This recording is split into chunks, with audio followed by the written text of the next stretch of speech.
Estrada, you have public comment on both of them, but Two different items. is one for an item? No. Neither one is items. Okay, go ahead, please. If you can come up, followed by Ray Rodriguez. You'll be behind Mr. Estrada. And Frank Morales following Mr. Rodriguez. And you guys have 2 minutes. Okay. Thank you. Okay, the first one, tomorrow, it looks like at Glass House Community Senior Citizen Center, Gil Cedillo is getting a regional El Nino Town Hall meeting. So all the El Nino events that is going to be coming by, I would suggest we be vigilant and start being aware of what's going to happen to Los Angeles and our area as far as heavy rains and what you can do to your home. So tomorrow, I'm going to give you this, so you'll have this, Madam Chair. There's also a couple other ones on November 12th in Peck Park Recreation. Looks like Thursday, December 3rd at Granada Hills. Wednesday, December 9th in Westchester. I'm just wondering why I don't get stuff from our councilman, and if there is such a thing with our councilman, if he's holding any type of El Nino town hall or any other advice for, it's in the newsletter? I didn't get them, I don't get it. I've been asking for a newsletter for 4 years. Okay. Okay, second item, and this one is really heavy concerning. 2 weeks ago on CNBC and also a couple other TV stations, local stations here. LA is being warned to brace itself for the big one. NASA, which Jet Propulsion Laboratories, Caltech, is saying 99.9% chance of a 5-point earthquake happening within, this is important, 3 years. That was the first one. This is on the second one. There was 2 separate public comment cards. Right, but on public comment, you get 2 minutes per person. Okay, so You can leave that with us and we'll get it posted on the web. you didn't quite hear. Or you can hand it to somebody else to read for you. Sure. Thank you. That's why. Mr. Rodriguez? That's good.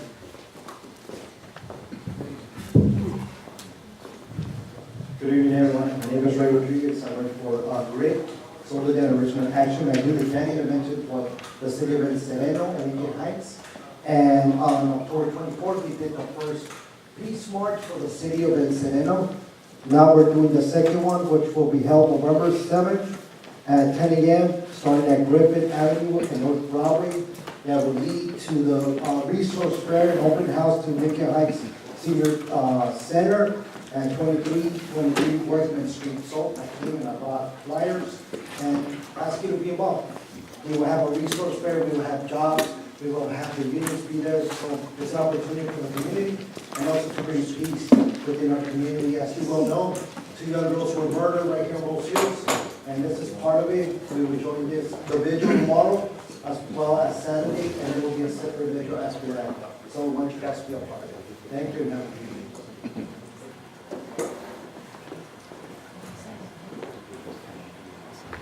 Thank you, Mr. Rodriguez. Mr. Morales? Good evening. Good evening, my name is Frank Morales. I am a former school board member for Bassett Unified. And I saw a video the other day that concerned me. When I was a board member, whenever a family member or somebody you were dating had an agenda item and it was monetary, beneficial to them, we abstained. And what I'm understanding is that there was an event that I guess the gentleman you're dating put on. While with public funds, you cannot offer or give funds to anybody that isn't beneficial to your community or your school board. And I'm understanding that there was a fee for the kids to walk, and it's just unethical. You know, you have to, there's a fine line when you're an elected official that you don't cross. And when it comes to money, boyfriends, husbands, daughters, you abstain, you don't push it, you don't make a motion, because it just doesn't look right. You know, we are in a position that we help our community, not our loved ones. That's something that needs to be looked at. If it happened, it's a bad thing. The fund should be returned just because it's the right thing to do. You never, ever motion or vote for somebody that you're involved with that it's financially beneficial to them. Thank you. What was your name again? Sorry. Morales, Frank Morales. I have his speaker card. Thank you, Mr. Morales. George Cabrera?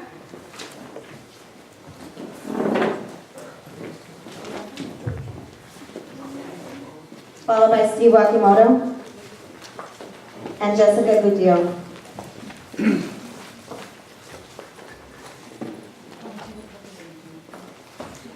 Good evening, Madam President, members of the audience. Can you speak in the microphone, please, Judge? Thank you.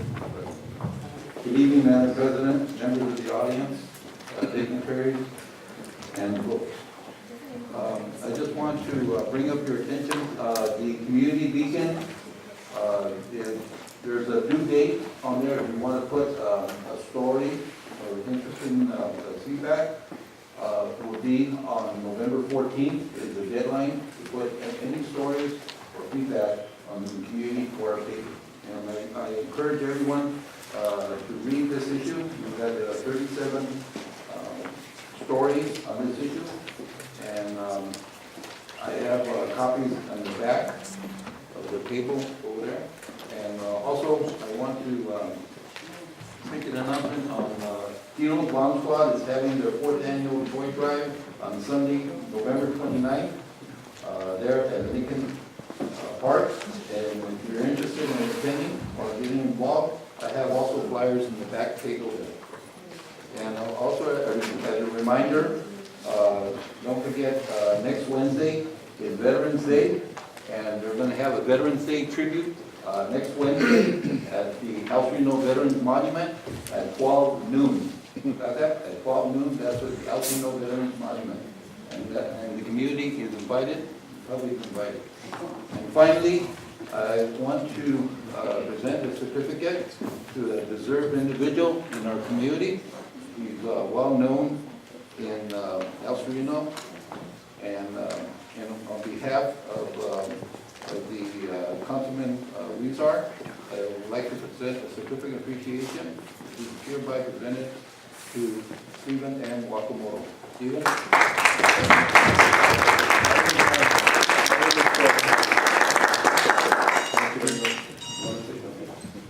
Thank you, George, and congratulations, Stephen. And actually, you're up next for public comment. Steve, you're up next.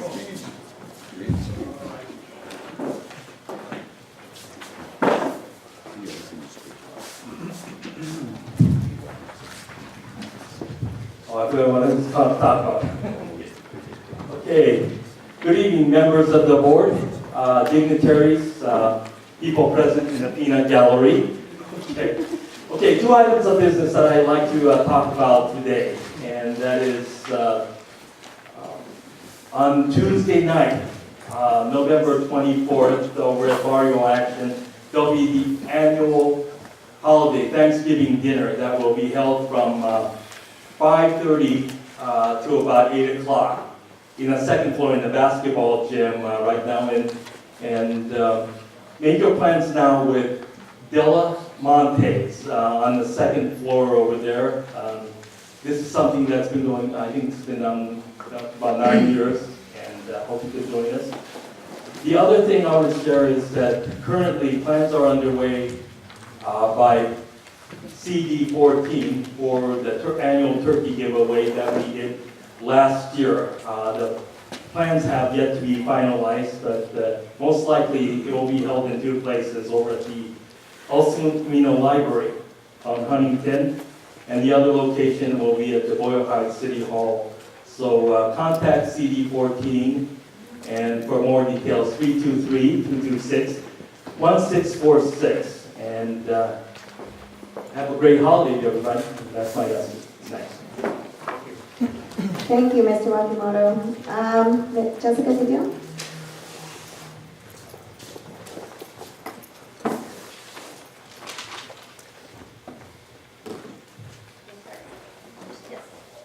Turn the switch on. Okay, hi to everybody, good evening. Here to invite everybody to a vigil tomorrow. It was mentioned earlier, but I have flyers if you would like to join us. I'm here to invite you all to the vigil for 2 young girls who were murdered last week, as you all may know. It will be tomorrow from 5 to 6:30. The location is at the Recreational Center on Mercury. As you all may know, Gabriela Calzada and Brianna Gallegos were found last Wednesday, October 28th. I'm a part of the Eastside Mujeres Network, an ad hoc committee, as we know. If we don't do something now, I fear that it's only going to get worse. Violence in our community is our responsibility here, your responsibility, everybody's responsibility here. I'm 34, but I still believe that it's my responsibility to look out for my young brothers and sisters. All of you here are in a position of power, and I would really suggest doing something with that power, something meaningful, so you can actually feel good about yourselves. The same goes to everybody here. If we don't do something, it's only going to get worse, and we're going to be held responsible for that. I'm a part of the School for Ecological Consciousness and Action. I mainly work around horticultural issues, but this just really hit home. These 2 young girls are probably girls that I've worked with at schools. I work at school gardens, but everything is, I think, related. Debs Park has also been seeing a lot of perverts around. There was an assault of 2 women a few months ago, and so we're going to start a self-defense class at Debs Park for the women who want to join and feel comfortable in hiking. Peace. Thank you, Ms. Cedillo. And that vigil tomorrow, Thursday at 5? Okay. And you can leave them in the back, please. Some board members may want to take some.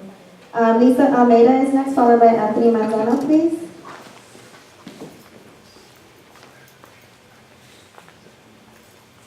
Hello, everybody, and board members. For those of you who, I thought it was loud enough. Eat the mic. I thought it was loud enough without it. Okay, can you hear me now? Yes. Okay. For those of you who don't know me, here in El Sereno, I'm Tender Loving Covers. And what we do is we create and make quilts, and we give them to sheltered children, homeless sheltered children. And the 3rd year we went global. That being said, we have to do a lot of fundraisers to provide for the shipping costs. So I'd like to announce our annual Kids Day. Okay, all children are free. This is not the flyer for this year. Cynthia is our assistant, and she has another beautiful flyer. And that is December 5th. All children are free. And the hours are 1 to 5. And what else? Oh, most importantly, I wanted to invite the council if you would like to have a booth there. I think it'd be good because, to be honest with you, there's a lot of people in El Sereno that don't even know about this meeting. I think this place could be with more people, and that would be a good place because a lot of people of El Sereno will be there and surrounding community. So that's my announcement. Okay, and you all have a card, except for Cynthia, she has her own. Okay, thank you. Thank you. Mr. Manzano? Good evening, directors. My name is Anthony Manzano. Several items that I want to speak about. One is we have upcoming CERT training, which will be beginning January the 6th, 2016. It's about 2 months away, but it's good to start getting the information out. I was informed about a week ago, so I'm going to try to pass information as often as I can. This will be for all first level training, all new neighbors, family, friends that want to become CERT members. Also want to mention that on a lighter note, what they mentioned regarding the deaths, there's going to be a vigil tomorrow, obviously, and I'm trying to get more information and more details so I can give that information to the officers. Some of the neighbors have been speaking up lately, so I'm trying to gather the details along with some of the other neighbors. And we all just wish that it didn't happen, but obviously that it did, we would hold the suspects accountable. Another thing is, I've been a little disconcerted with the way the neighborhood council has functioned. Pretty much for the last year and a half, I submitted countless grievances and petitions. Some will actually be heard this evening, thank you. But it does show that the leadership still needs additional work, training, experience, wisdom on making sure that this neighborhood council is functioning properly without opportunity or without chances of being sued, grievances, or other extreme measures that the public can take. I also want to mention that the Soto Bridge removal project is pretty much completed. I'd say about 75% of the bridge removed. I have acquired about 6 months, maybe a year back, a portion of the actual tracks. I brought them in the back over here. That piece of steel over there does not come from the bridge. It's something I've had from years back, but it is an original portion of the train tracks that went down Huntington Drive. You guys can go take a look at it, and as part of my recognition as a local historian and efforts in studying the community's past, I share it with you guys as show and tell, and it's a piece of the actual track right there on Huntington Drive. Thank you very much. Thank you. Next I have Mr. Johnson, followed by Mr. Pacheco, I believe. You said item specific, but I think you want public comment.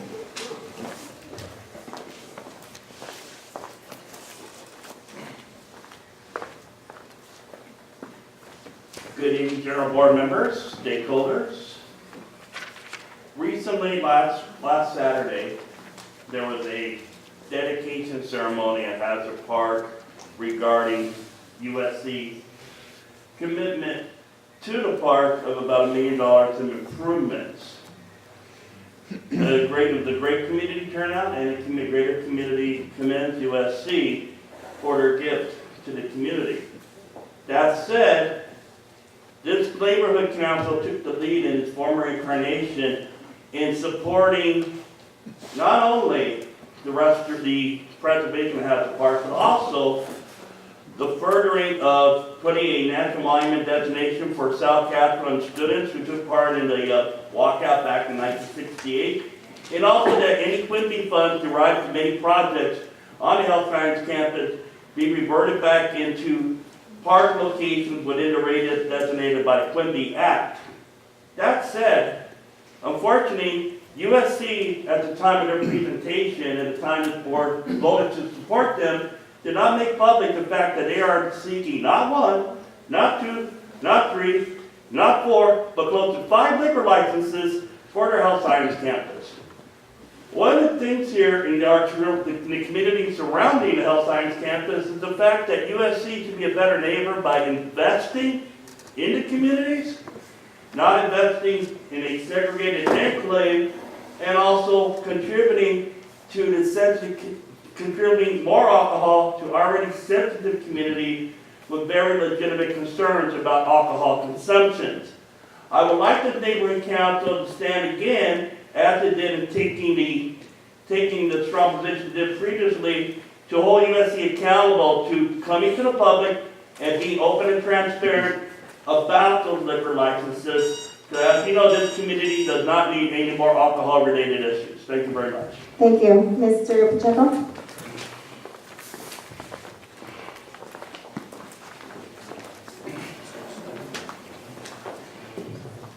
2 meetings ago, somebody sent a letter to my church, claiming they were Miss Woods, saying that I was some kind of a bad influence on kids.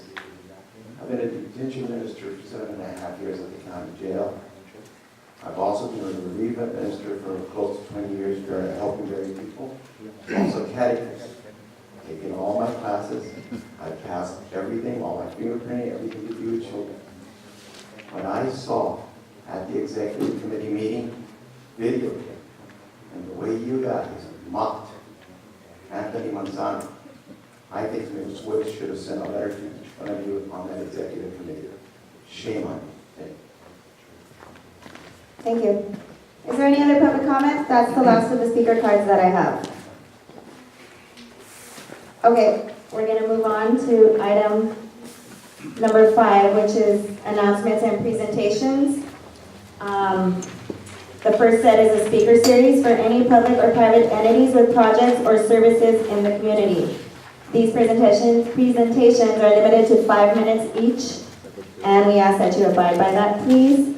First, I'm going to call up the Housing Authority of the City of Los Angeles. We have Duraj Narayan and Gina Yoon here to speak on the Rose Hill Courts project. Before, I need a point of clarification in regards to the agenda. The way the agenda was set, it's really unclear, non-transparent to the community when you do not put the name of the organization that's going to come and do a presentation. Obviously, you are aware of it.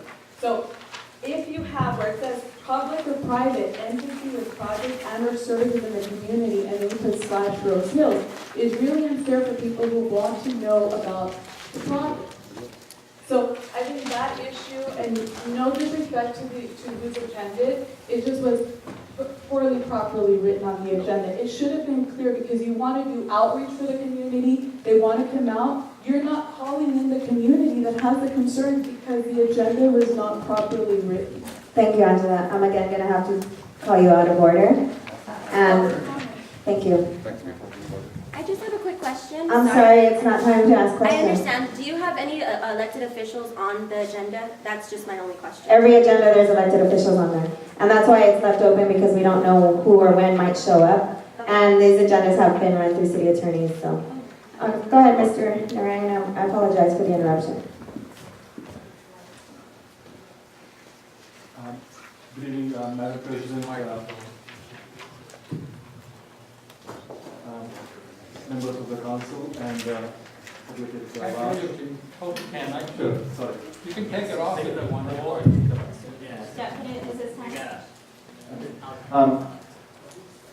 My name is Duraj Narayan. I'm the interim director of development services at the Housing Authority City of Los Angeles, and I would like to present to the LA 32 Neighborhood Council with an update on the Rose Hill Courts revitalization plan.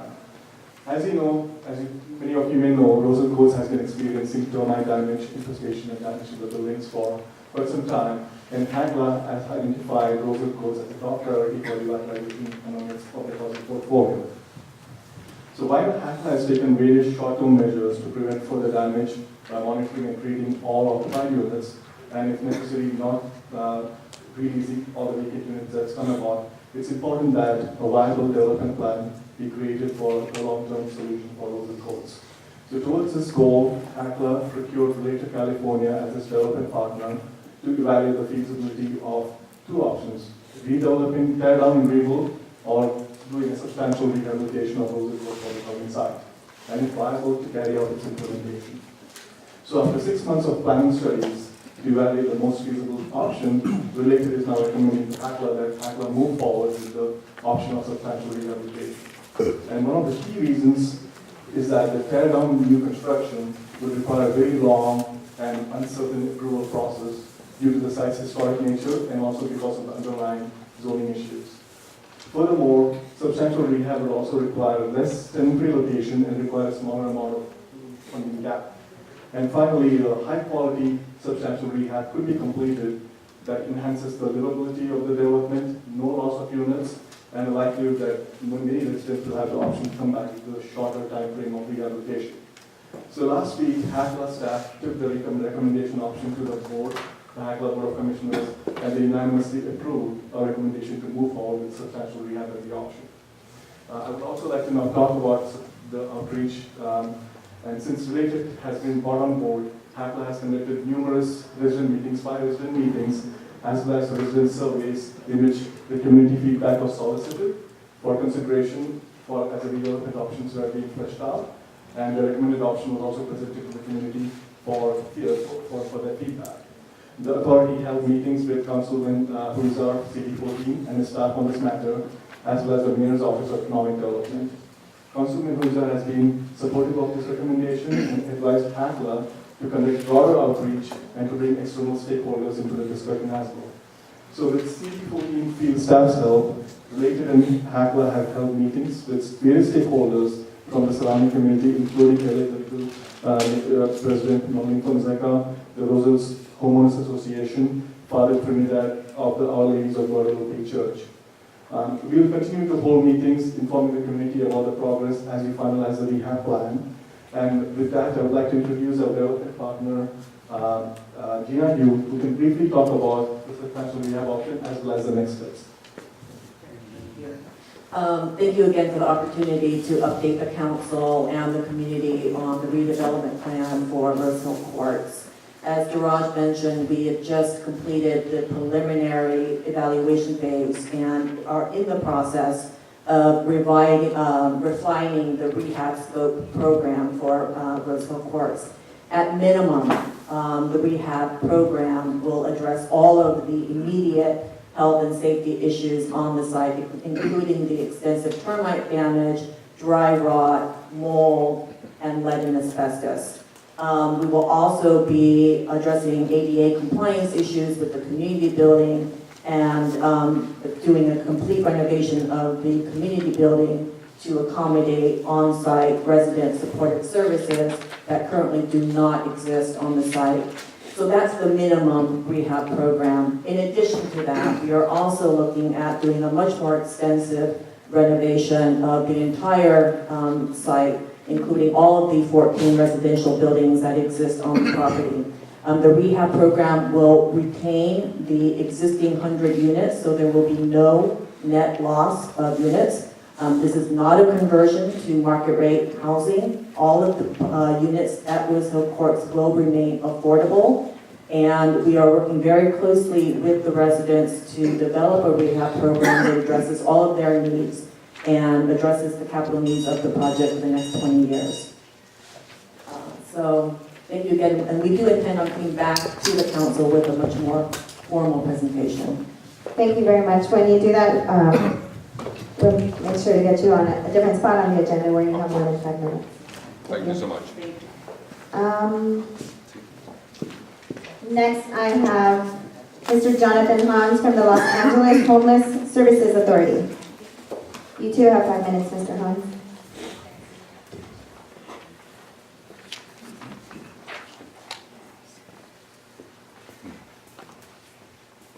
Good evening. Thanks so much for giving me some time. I appreciate it.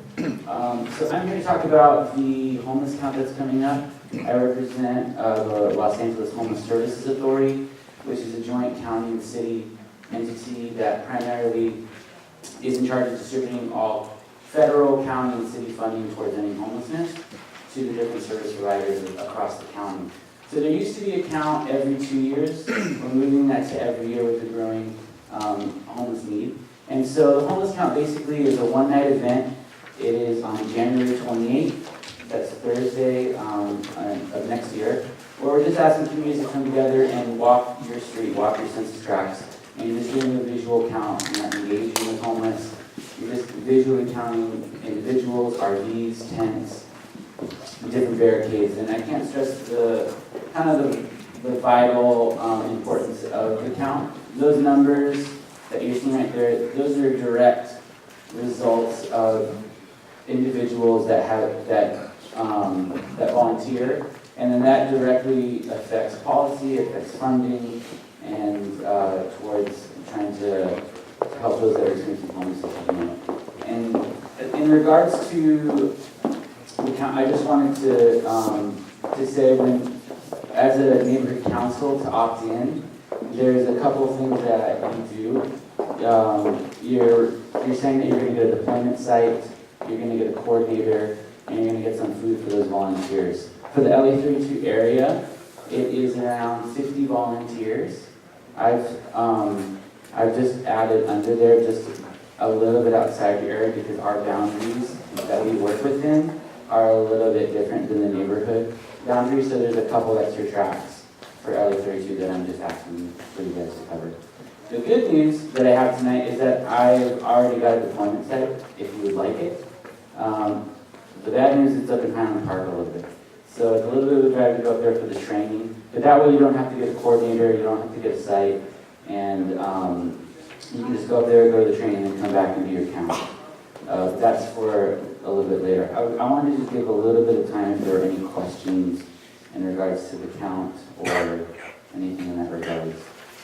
Unfortunately, this is not a portion that we can have a discussion, but anybody can email you their questions. Yeah, I'll give you guys my contact information. Great. Do you have any other information to provide? Sorry, can I get your name? Jonathan Thomas. I did it in less than 3 minutes. All right, thanks. Thank you very much. Thank you also for the work you do. Okay, I believe, is there anybody else here? Are you raising your hand? No? For a public or private entity that I didn't get their name prior to the meeting? Okay. Public safety, I don't see LAPD here unfortunately, but I do see the fire department here, and I apologize, you're not our regular guy. I know you're firefighter Paris. I can't see that far if you're a captain, or I can't see the little emblem on here. So I'm gonna call you firefighter Paris. That's quite all right, ma'am. Good evening, everyone. Thanks for giving us an opportunity to speak. I'm actually Battalion Chief David Perez. Turn the mic to you. I'm sorry. I am Battalion Chief David Perez, newly assigned here to Battalion 2. You may be familiar with Chief Don Reyes, who's been in the battalion for a little over a year. He just recently was transferred to the administrative assignment at our training center next to Dodger Stadium. So I'm here now in his position, and we'll be here hopefully for a while. A couple of things that we have going on. Tomorrow night, unfortunately, at the same time as the vigil for the two murders of girls, at Glassell Park Recreation Center is a town hall meeting specifically on the El Nino preparations. It's being sponsored by the fire department along with LAPD, the Emergency Management Department, and the Department of Public Works, and it talks specifically about what those agencies are doing to prepare the communities for El Nino flooding and mudslides. In terms of other things that we have going on right now here in our battalion, we have sandbags available without sand in them, but we have plenty of sandbags available at all the LA City fire stations. In this particular area, the two stations that actually have sand available are Fire Station 44 in Cypress Park and locally here, Fire Station 47 in El Sereno. Those two stations actually have sand available. We keep the sand replenished, and we encourage people, if they're anticipating any flooding issues, to stop by one of those two stations and pick up the sand. There's no charge, they just have to do their own loading of the sand. Also, our website, lafd.org, we do have a couple of videos on there that are actually instructional on how to load the sand, how much sand to put in a bag, how to build a sandbag wall, how to prepare your home, if you're going to put sandbags up against your house, how to do it properly. We have videos on all of that. And finally, I just want to say, on any of the issues, FEMA right now is really pushing hard to get citizens to buy flood insurance, homeowners to buy flood insurance. It's something that we don't normally think about, especially in the hillside areas. You figure that your house is somewhere on a hill and the water is going to run away from it. Or you think that flood only, a lot of people think that flooding only means when the body of water comes up from the bottom and rises to the level of their home. And that's not at all true. Simply water coming down the street that hops the curb and comes into your driveway and runs down the flood your garage is not likely to be covered by normal homeowners insurance. So FEMA has really started a big push to get homeowners to purchase flood insurance so that they're not left stranded thinking that their insurance company is going to take care of them when they probably are not. Finally, if anybody has any questions on anything regarding El Nino or any of our programs, I would encourage anyone to stop by any LA City Fire Station anytime. I'm more than happy to point them in the right direction if you guys believe in it. Thank you, Chief Perez. And that's all for fire and law enforcement. Now I'm on government reports. I'm thinking maybe I have at least one or two people here. Is there anybody from U.S. Senator's office? I'm just going to ask if there's anybody here from government entities. Please step forward and identify yourself.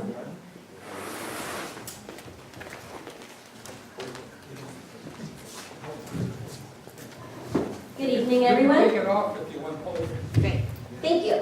Good evening, everyone. I just wanted to start off by introducing myself. I am the East Area Representative for Mayor Eric Garcetti, and this is my first time here attending the board meeting. My name is Amanda Mejia. I will be leaving my cards in the back, so feel free to grab one.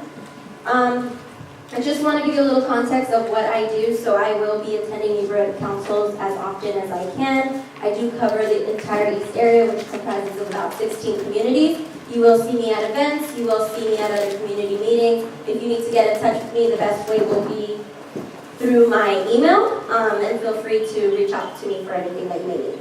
So just a few updates from the mayor. I want to start with safety first. Last week, Mayor Eric Garcetti announced that Eagle Rock High School will have the first classrooms in the nation to pilot Shake Alert, the United States Geological Survey's earthquake early warning system. Students will be provided with access to the beta stage version of the system, which can deliver a few seconds or minutes of warning before seismic shaking can be felt. In the future, it may mean you'll have enough time to pull over to the side of the road or step back from getting in an elevator set. That's what was quoted by the mayor. The next one is taking action on affordable housing. Once again, 2 weeks ago on October 23rd, Mayor Garcetti signed an executive directive ordering city departments to expedite case processing for housing development projects with more than 20% of units dedicated as affordable. The directive comes as the mayor announced support for a linkage fee on market rate development to create new local and flexible funding for affordable housing activity and other strategies to double the production of affordable units in the city. Lastly, calling all artists, Mayor Garcetti has announced a new Artist in Residence program that taps into LA's unmatched creative energy and will stimulate outside-the-box thinking in the city's approach to pressing issues.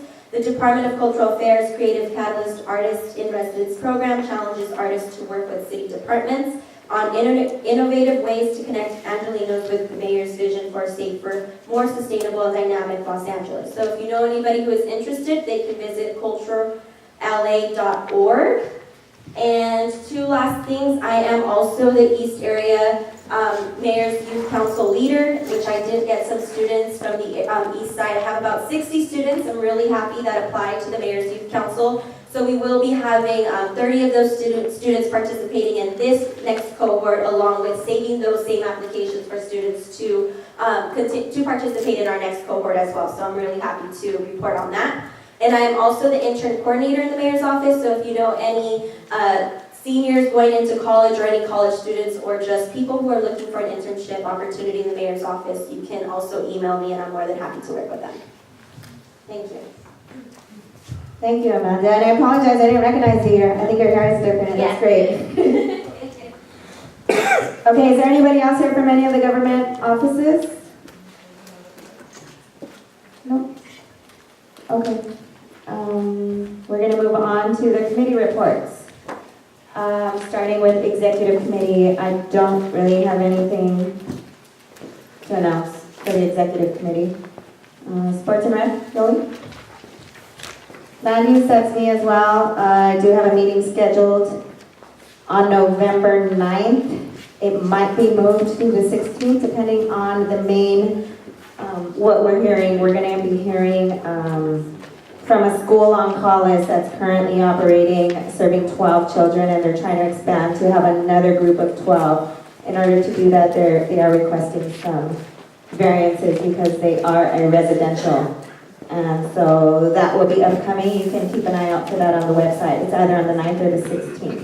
Beautification committee? Yeah, we met earlier last month. We do have an item in the agenda for a cleanup dash planting event on December, so hopefully we'll get to vote on that today. Thank you. Arts and Culture Committee is also a committee that I chair, and we've had 3 meetings with one item that's come out of the meeting requesting for some funding. It's on this agenda.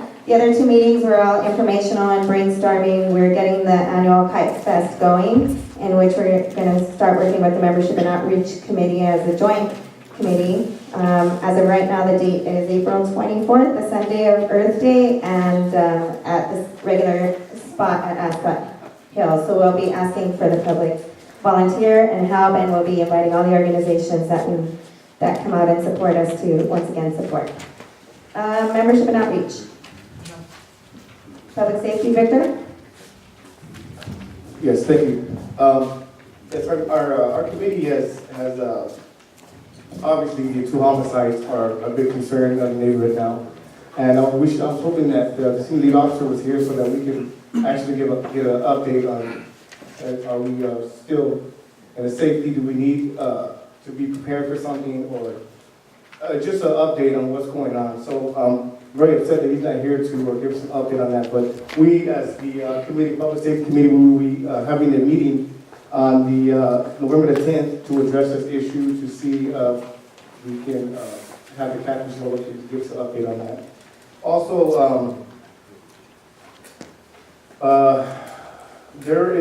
we have been receiving phone calls regarding the liquor license for the USC, and our committee will be addressing this and agendizing it at our next meeting to have an outreach committee come out and do some outreach to find out what exactly is going on with that liquor license for USC.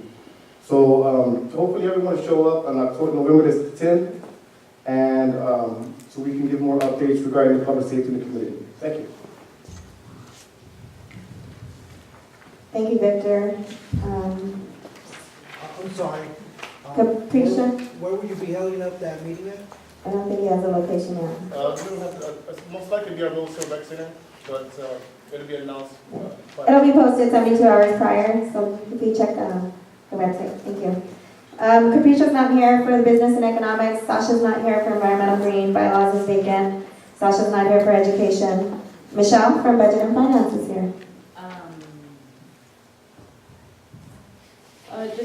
We have been putting everything on the website. It's all there. Not only is it on website, we're sharing on Facebook as well, and hard copies are on the wall, and we project them for you as well. Thank you. And go ahead with the ad hoc inventory, please. Ad hoc inventory, we need to meet to do the inventory in the public storage, and in my committee is Cynthia Sandoval and Mr. Ayala. So we'll be giving the rest of the report to the items that are in the public storage. Thank you, chairs. Item number 6 is the approval of minutes from the meeting of the General Board held on October 7th, 2015, and the special meeting of the General Board held on October 20th, 2015. Hopefully, board members have read over the minutes. Yeah, I'd like to, which ones are we going over first, Madam President? October 7th is first. Okay, so I'd like to make the motion to accept these meetings as it is with necessary corrections. And the necessary corrections that I was speaking of were just on the names of Porsantes, at the bottom of the page. Oh. The first page, and then the next page, just that's it. Thank you. We have a motion on the, actually, can we just do it, unanimous consent on this?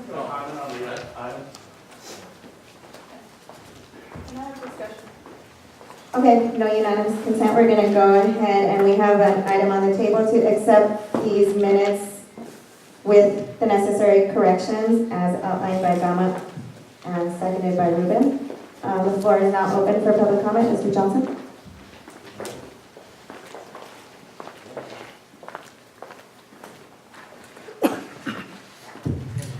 Good evening again. My name's Scott Johnson. During the last 2 board incarnations, I was recording secretary, and I know what it's like to have to properly document the minutes for these meetings. That said, I wanted to go back to some comments that were made by the current recording secretary about documentation. It's very important when you are preparing a proper document of what transpired in the meeting that all comments and all interaction between board members and especially stakeholders is included for the record. I understand that preparing this document is a long process. I'm not the quickest typist in the world. I live with a bone spur in his hand. It's not exactly the most painless experience. But you owe it to the stakeholders in this community to prepare and give ample time for stakeholders to review this document before it's voted for consideration.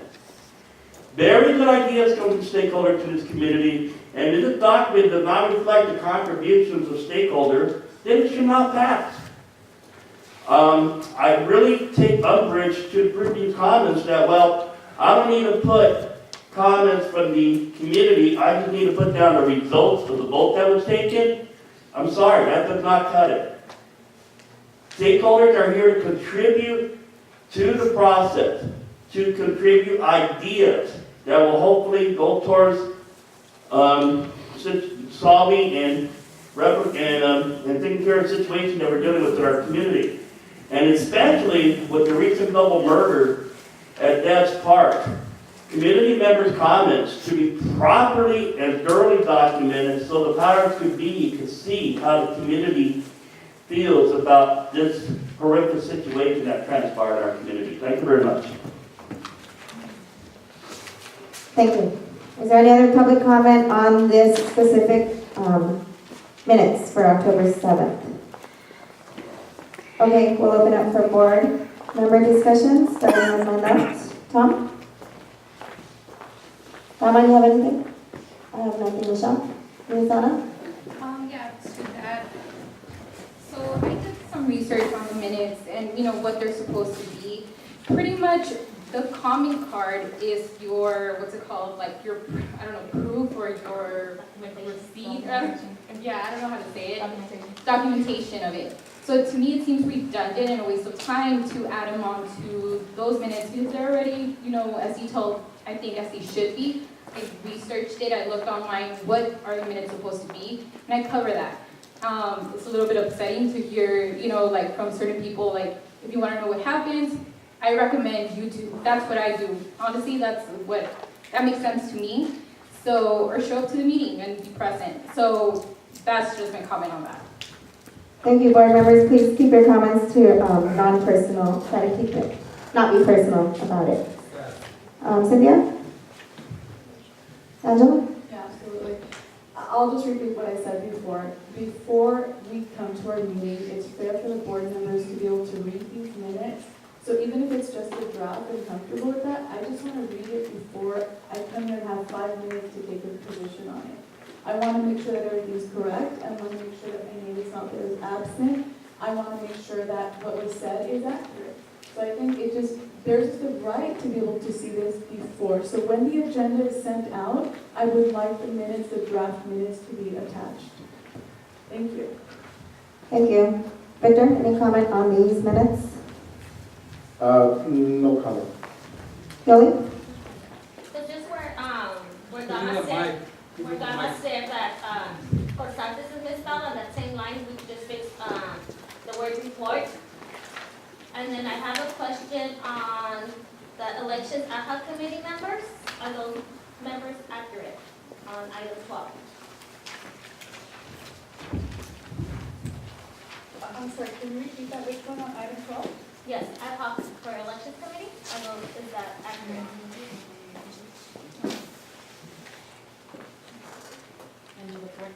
Thank you, Yoli. Yeah, that's not accurate. It's Angela Duarte. Can you repeat that the first one you mentioned? On the first page, item 7, M. Constantes speaks on report.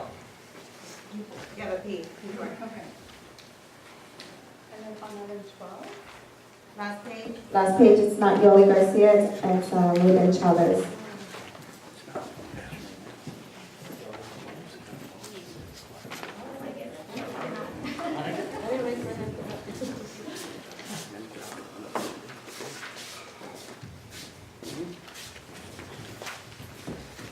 Okay, and please remember that stakeholders and board members, that these are all subject to audit, so they're not final. Are we ready? Let's go ahead and take a vote on this. And the motion was made to accept October 7th, 2015 General Board meeting minutes with corrections. Motion made by Gama, seconded by Ruben. All in favor of accepting these minutes with corrections and again subject to audit?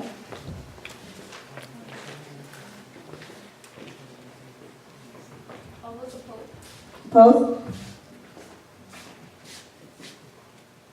All those abstained?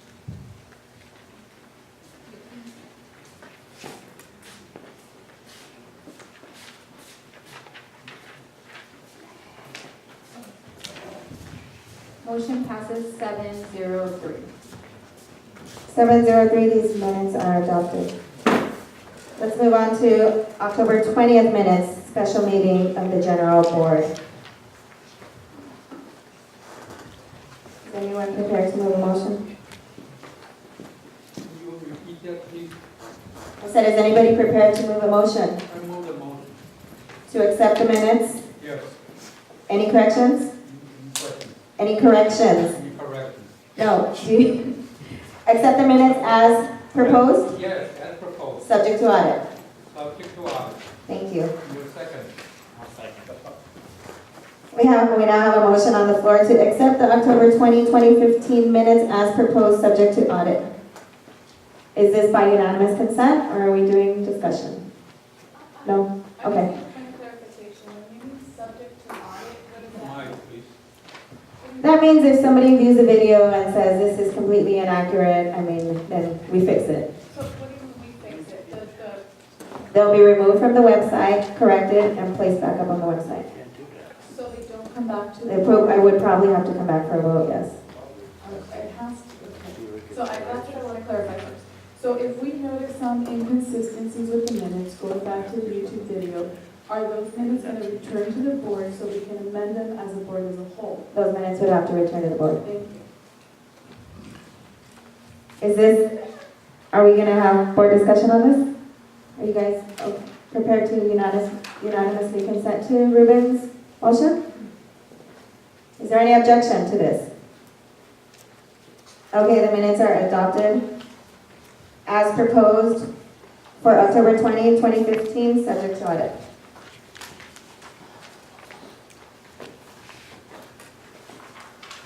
Moving on to item number 7, Treasurer's Report regarding LA 32 finances.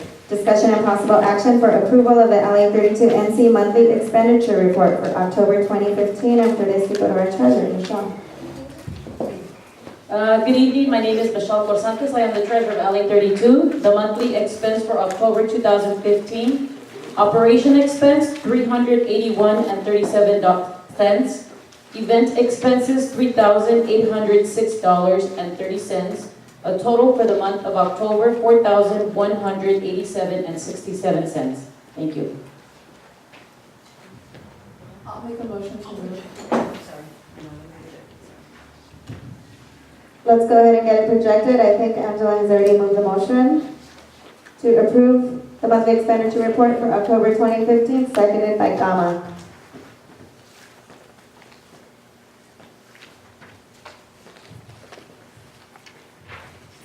Thank you. Is there any public comment on this? Is there any board comment on this? I just want to thank the treasurer for sending the information with the agenda so we can review it before the meeting. Thank you. Is there any board comment?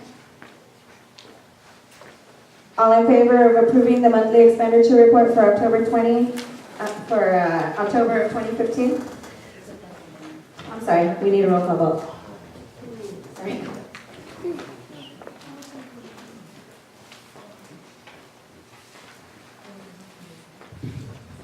Okay, Marlene Fonseca? Yes. Capricia is not here. Michelle? Yes. Gama? Yes. Me, yes. Ruben? Yes. Cynthia? Yes. Angela? Yes. Yoli? Yes. Victor? Yes. Mr. Williams?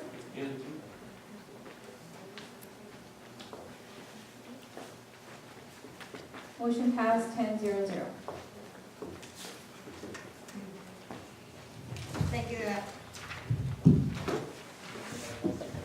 Thank you, Lieutenant. Moving on to item 8, discussion and possible action. The motion is that LA 32NC adopt the strategic plan prepared by Membership and Outreach Committee for 2015-2016 year to increase membership and participation in the community. This came out of Membership and Outreach Committee. Yes, Madam President, since the strategic plan, I know we adopted it as a committee, but the person that was really on the forefront of it is no longer a board member. No, but, yes, but since the one that was gonna present it. Yeah, I was gonna table it so that way we can take it back to committee and see if there's anything that we would like to change on it, or see, because that board member is no longer here. Again, we could revamp it and then present it to the board again. I would like all the board's input on it this time, so if you can come to our next meeting, that would be great. So yes, I'm asking my colleague Michelle if we could table it. If you're asking to table it, only as the maker of the motion, you don't need her permission, only to withdraw it. Who's the maker of the motion? She said she made. Are you withdrawing it? Are you making a motion to table the item? Madam Chair, I know that some board members, my colleagues, have been wanting to see that strategic plan, and I know that. Okay, but he just made a motion to table it, so Right, so- is somebody seconding that motion? Who's the maker of the motion? She just said she was So isn't the maker of the motion the one that has to table it or withdraw? withdraw it. The maker doesn't have to table it. Have to table it, okay. You second the motion to table? Okay. Well, you have a motion on the table to table, and it's already been seconded. Public comment. This is now open for public comment. Is there any public comment on this?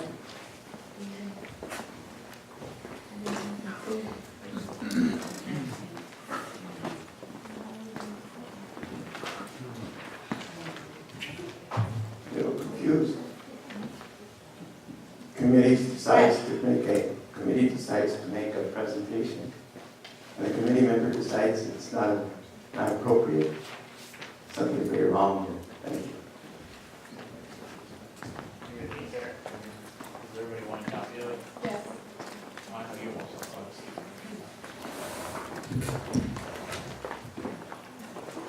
Public comment, please. Simply, the document may be tabled for this meeting, but where the actual production of the document took place was a previously publicly held meeting. Thus, anything that was produced during that meeting, the public had the right to view.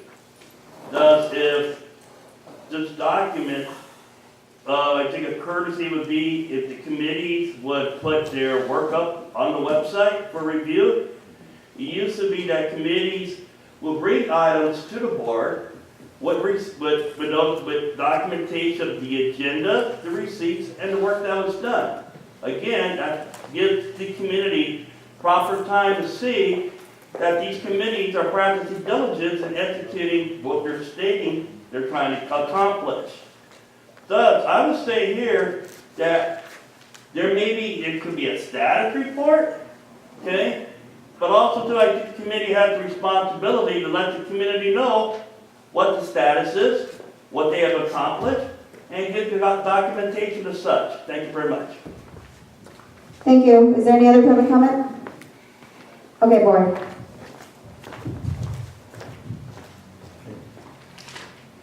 I do have a comment on this one. I tried to find any draft of it on any site in the city of LA and neighborhood council. There isn't any basis for it. The only thing I could find was the 2014-2015 report, which also is a strategic plan, but a lot of finance in it. So I would like to have something available before we consider it in the future. So we're discussing whether or not to table it, so I'm thinking that you're in support of table.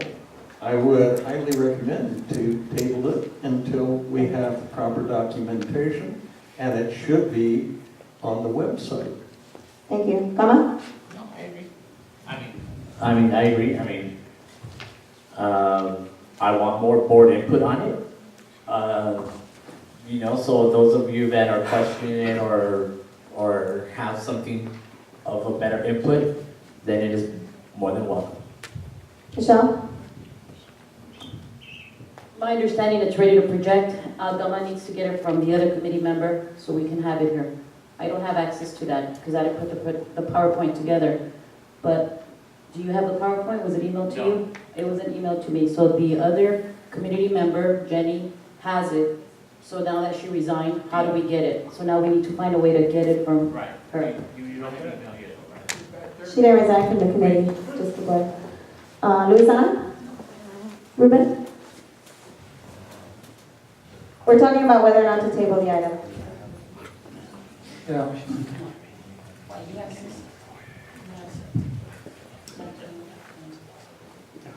Yes, I agree that it should be tabled, and I will also urge the stakeholders, the public that's sitting out there that's here, to attend these meetings, so that way you're informed, and don't expect when you come to this board meeting to hear everything that took place in the committee. That's what the committees are for, and then you bring it to the board and to you, the public, so you, the public that wants to, is concerned that you're not getting the message. I urge you strongly, attend these meetings. Cynthia? Angela? I do. I think it's, my understanding is this already went through committee, passed through committee, there was already a presentation. Whether the committee member resigned from the board or not, she's still a committee member. This took stakeholder time to go to these meetings. It took the committee's time to try to formulate this. To not be able to present it today feels a little disrespectful to everybody. If you have something here, get the board's input. Doesn't mean it's going to go through, but get the board's input. That's what it was brought to the general board. Why is it being pulled back? Why is it being sent back to committee if you already have a PowerPoint presentation that sounds like the committee member doesn't want to release, and you have already this presentation? Is that I want to know if that is the case. Don't waste stakeholder time. It went to committee, why are you sending it back? Let's do it. Victor? Yes, I will support tabling this item, but I would also like to ask the committee chair to actually get input from the community, because our committee's outreach may be different what the committee's outreach is. So I would hope that you would get some feedback from the community as far as a strategic plan for the outreach. Thank you. Yoli? Does anybody need to speak a second time? Okay, let's go ahead and take a vote on the motion to table item number 8. All in favor? I'm sorry, you just said table, right? To table it? Okay.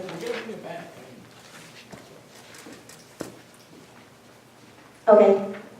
So it's moved and seconded that item number 8 be tabled and sent back to committee for more research? All in favor?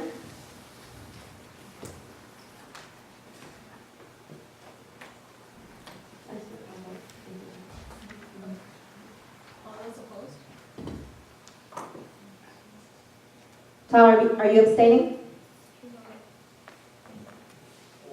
In favor? Change this to in favor. Motion passed 8-0. Motion to table passed.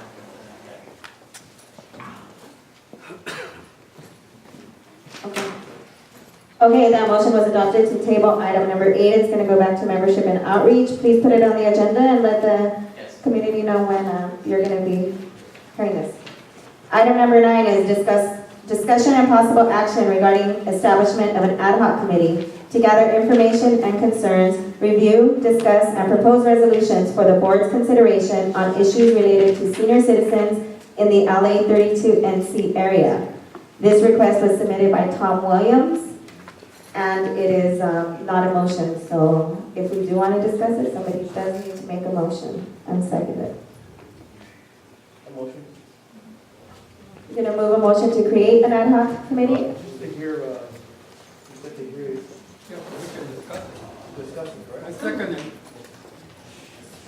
I just need your motion to be made clear. Are you making a motion to have an ad hoc committee for seniors? Okay, so we have a motion to have this ad hoc committee as suggested by Tom Williams, and we have it seconded by Ruben. So we're opening up for public discussion on this now. Is there any public comment on this item? Okay, board, Tom, would you like to speak on this? You see where the maker of this, or the requester? I say I was encouraged to do this, but it's also a matter that where are we holding our meeting? In the senior center.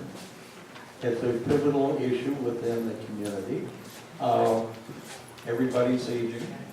And I say, watching the senior club meeting here, I would highly recommend that we help them by, I say, forming an ad hoc committee. We can get members from them. They meet here usually on Thursday morning. So I'd highly recommend that the other board members approve an ad hoc committee. If you want to limit it as to till the next election, that's fine. I think, okay, thank you. Anybody, Michelle? You wanna? Ruben? Yeah, since I'm a senior, I think I'm the oldest in the board here. I appreciate Tom's concern. I'm really, really grateful to him for bringing it up. Thank you, Tom. I just have a question. Excuse me, I'm a little sick. What issues are we going to discuss? Do you have a list of issues that have been brought to your attention, or are we going to start from scratch? Okay, you can answer that after we, because you might have more questions, and you do have a second opportunity. Go ahead, Angela. Yeah, I support this, and this is, we've been needing this for a long time. So I really appreciate you bringing this to the board.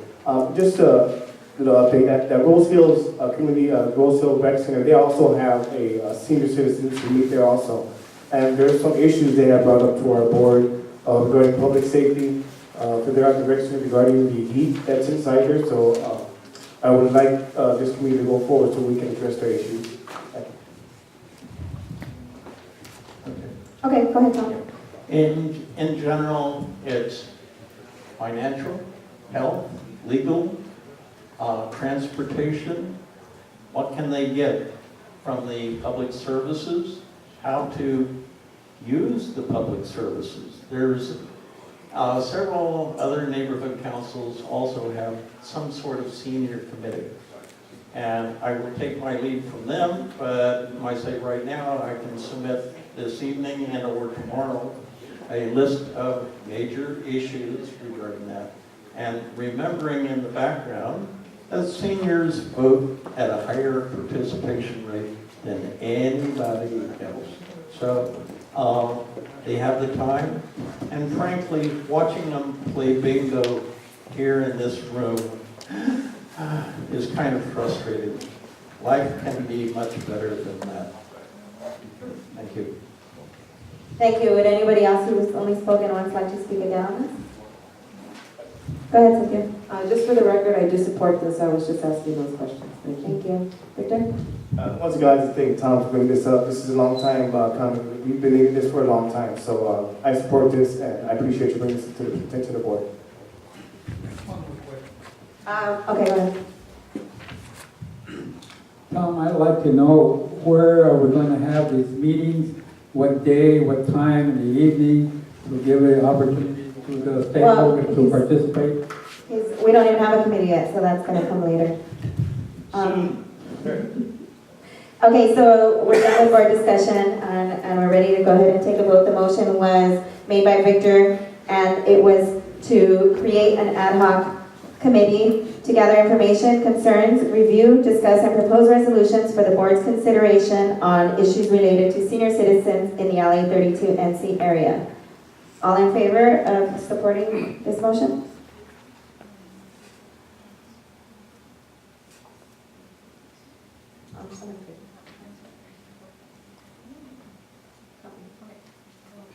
I think it's unanimous, right? He's gone. Kamala.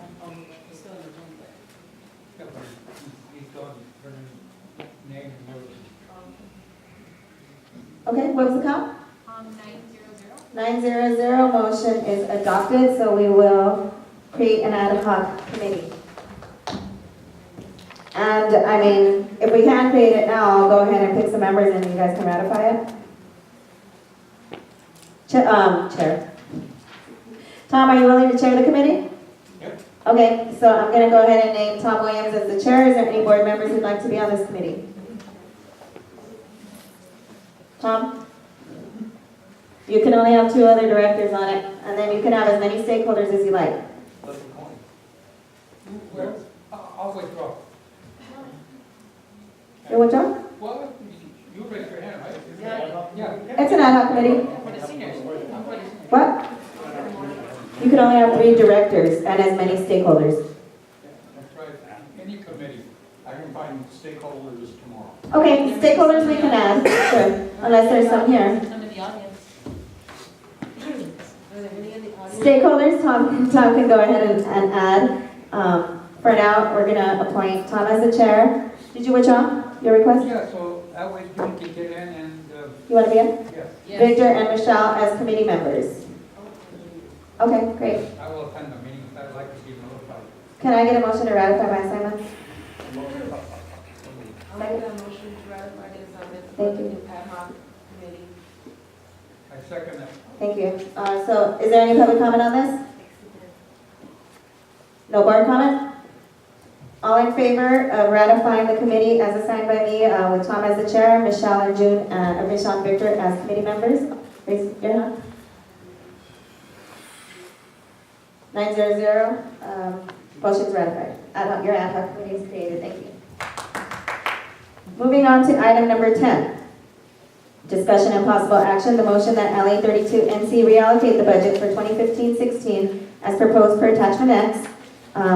This came out of the Budget and Finance Committee. And I had a note on there just so that the stakeholders weren't confused by the 2 budgets on there. Madam Chair, I'd like to withdraw that motion since I am the maker of that motion because Budget and Finance has met again and we are going to recommend another reallocated budget. So this one won't even be into play.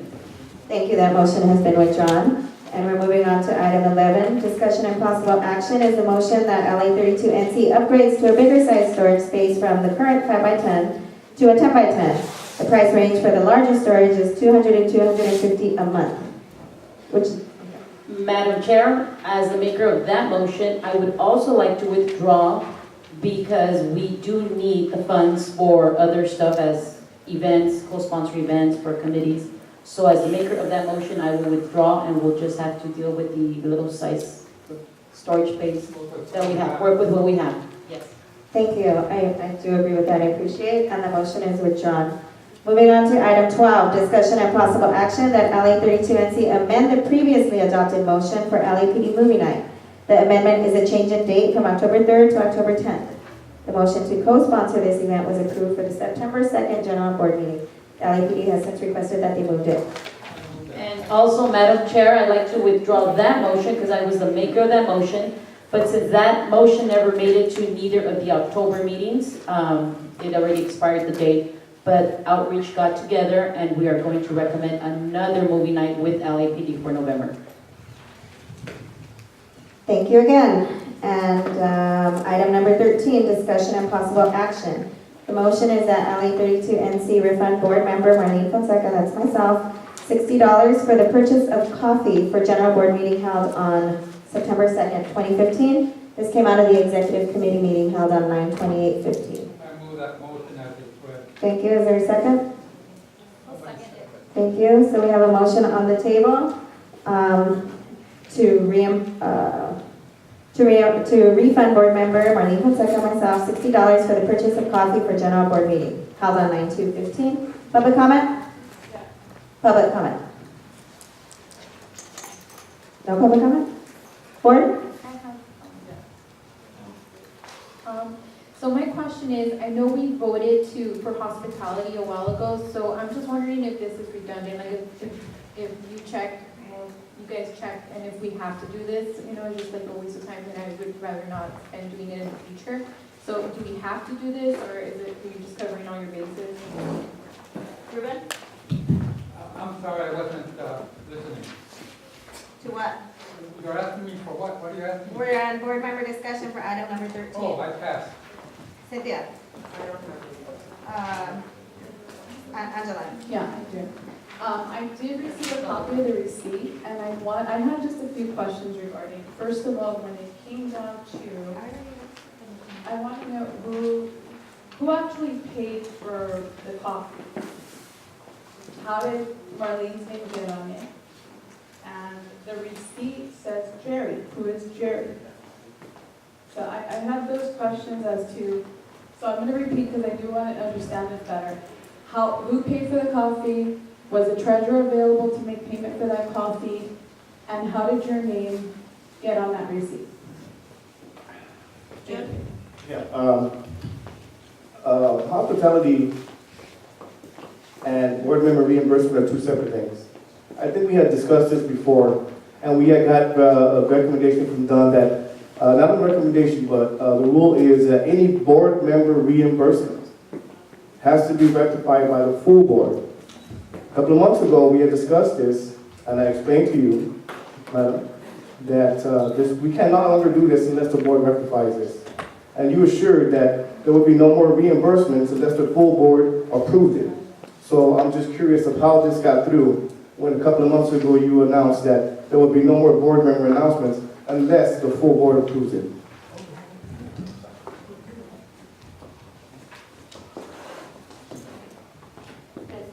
My question is more along the lines as raised Anna.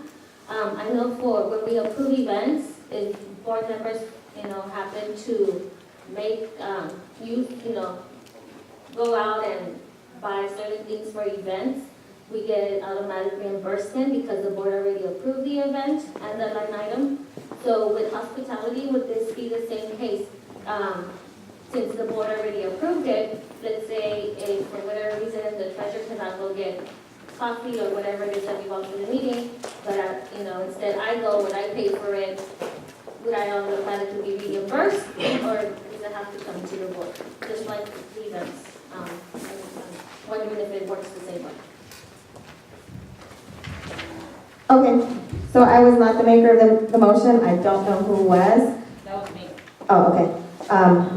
Voted for hospitality, have to do it over. Yes, we voted for hospitality. You're asking why are we covering all bases because, or why are we going over this? Because normally, although we did vote for hospitality, I believe the payment should have came from LA32's credit card, and then there wouldn't have been any question. So yeah, we do have to vote for board member reimbursement. And it should have been done prior, that's the truth. Who paid for the coffee? I paid for the coffee. Who's Jerry? Jerry's Troy. He was the one that actually received the coffee from the guys. They know him at Holy Grounds. They wrote his name on it instead. The cash was mine. Receipt says, Jerry, yeah. Was the treasurer available? The treasurer was here when it took place. I believe she was maybe under the, well, maybe she can answer that. I don't know. She was here. When they came, they only accepted cash. That was the problem. I don't know if they would have taken payment over the phone. I wasn't involved in that conversation. Hospitality and board member reimbursement. I believe you're who did you ask that? Yoli? Victor is absolutely right what he said. I believe it does, board member reimbursement should be voted on prior to the board member putting money forward, except in the situation where it is an approved event with line items.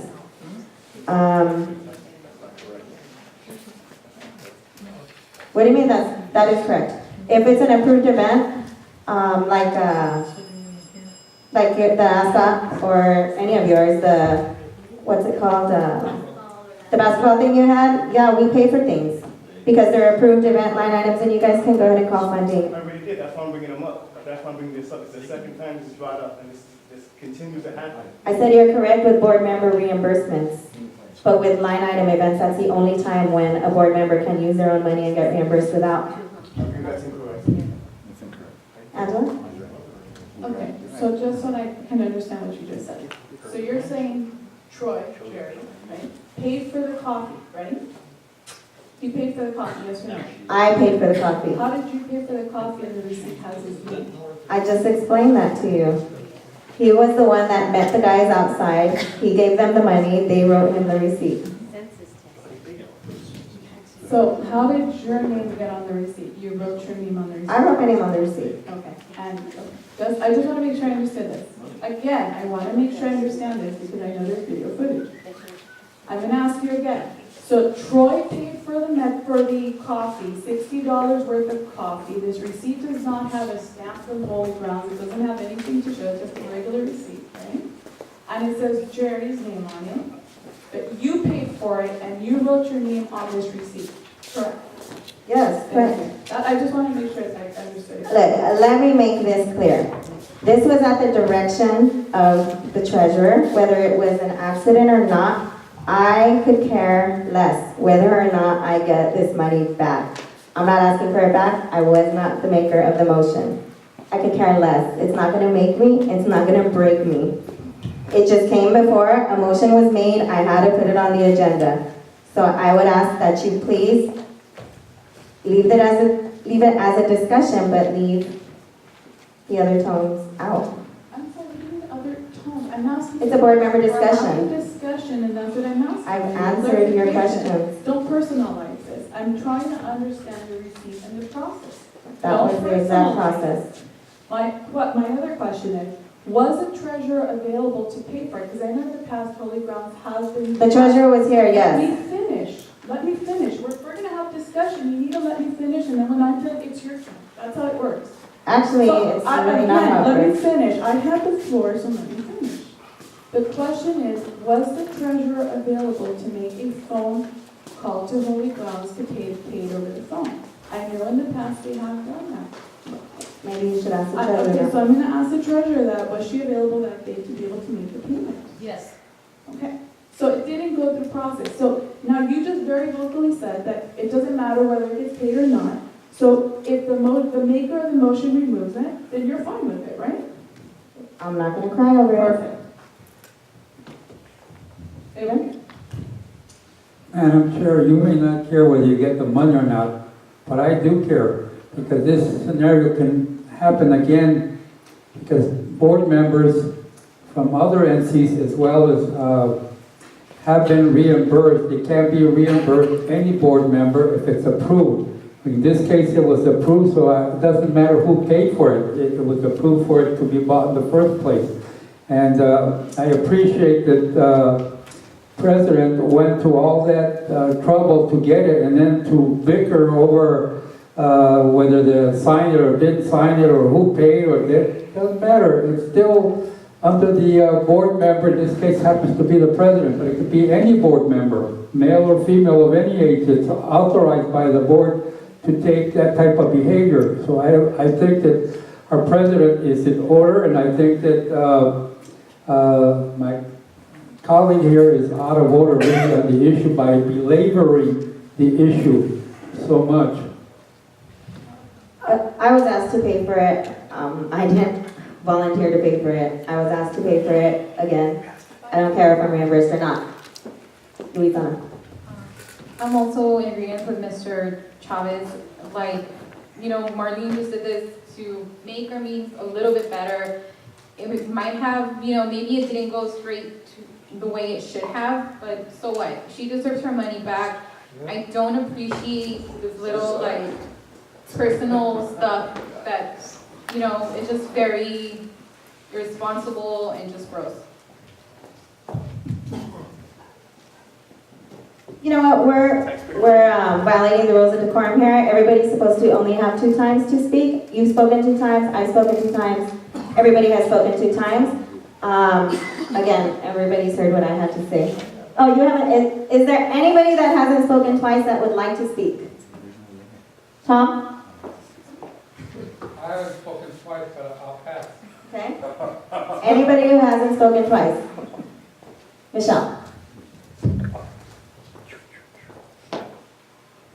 I emailed the board and I emailed, so they can see the receipts. The motion clearly states no board reimbursement, just the amount is approved so the treasurer could purchase it. The receipt was given to me I make the motion at the executive committee. Treasurer was available to purchase this on September 2nd. Treasurer could have paid for it with credit card over the phone. My understanding, Holy Ground does do credit card. But the receipt was given to me to ask for reimbursement, so I took it through the executive committee as a motion because I cannot reimburse a board member without your approval. So I'm not able to reimburse till you guys all here sit here and tell me yes or no. So that's how it went. The receipt was given to me. Here's the receipt. I need a board reimbursement for this day that coffee, I think it was just coffee that day, 6 crackers were purchased. Go ahead, Ruben.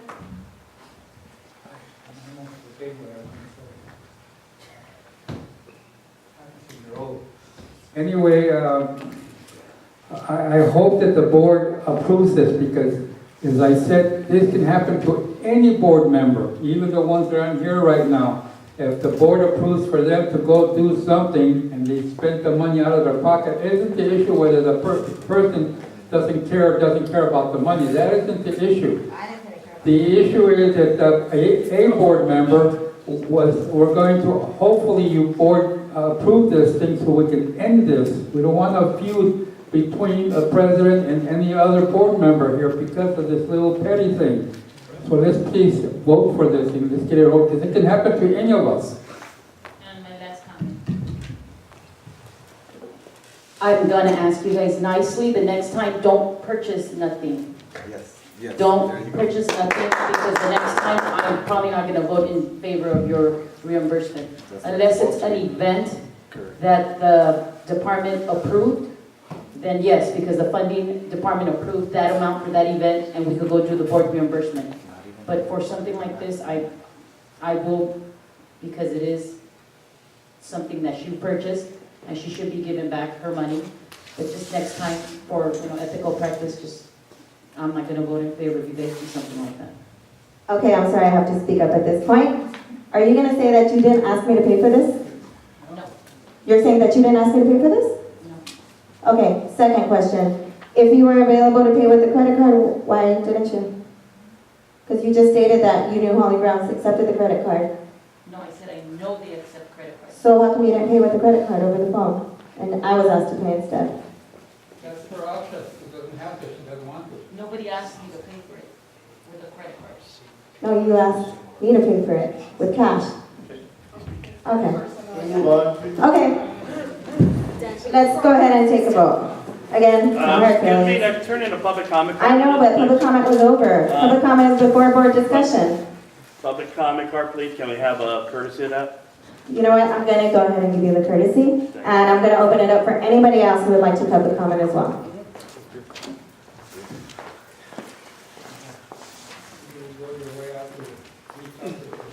Only because it involves me. If I don't, I'm gonna, Madam President, thank you very much for the courtesy extension. Recently, in the last few years, the reason why it may seem like we're being petty for a small amount of money, but neighborhood councils in this area have had issues in the past with questionable expenditures. We can remember that the historic Highland Park Neighborhood Council spent over $10,000 on meals, not at meetings, but going out and having meals at local restaurants. Okay? It's kind of like saying this is a gateway situation. You start off small, next thing you know, the problem gets bigger. Okay? Never in the past, and I want to commend Director Crizantes for her comments because he reaffirms to the community that yes, this neighborhood council has a credit card, and the reason for that is to prevent incidents like what happened in Highland Park from happening here. It should be a no-brainer that all purchases are done on the card, because that card is protecting your interest, your reputation from people making questions about exactly what's going on here. Okay? And Ms. Hill is right. We used the P card, but Anthony Manzano was the treasurer, to purchase coffee from Holy Grounds. Okay? So once again, there's been too many instances. The reason why this is really snowballing here because this board has had a lot of examples of board member reimbursements where the credit cards be used to make the purchase, and there should be no need for any board member reimbursements. And Treasurer Crisanto stated she was available to make the payment, and she knew that when she accepted for the position that was going to be her responsibility, that especially with big events, she'd be running around, making phone calls, and making payments. She knew that was a responsibility, and I think, once again, this should be the last time that we're dealing with board member reimbursements, unless there are very acute situations, and there should be prior arrangements to get approval for the full board when that situation takes place. Thank you very much. I agree. Thank you, Mr. Morales. Hold on, let me go ahead and get this started. You guys have 2 minutes each. And I lost my timekeeper. Okay, go ahead. You know, as a former school board member, you have bylaws, you have rules, regulations, procedures that you have to abide by. Because it makes you all look bad when you come up and this is on your agenda. You got to talk about reimbursing this person when it says, you know, this is a person that's supposed to do it. You know, you all need to get on the same page. It's kind of embarrassing.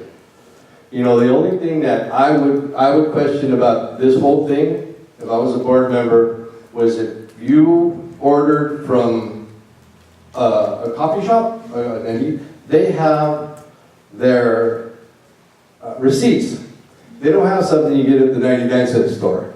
That's the only thing that as a board member, I would question. If you have an establishment, they have things with their names on it.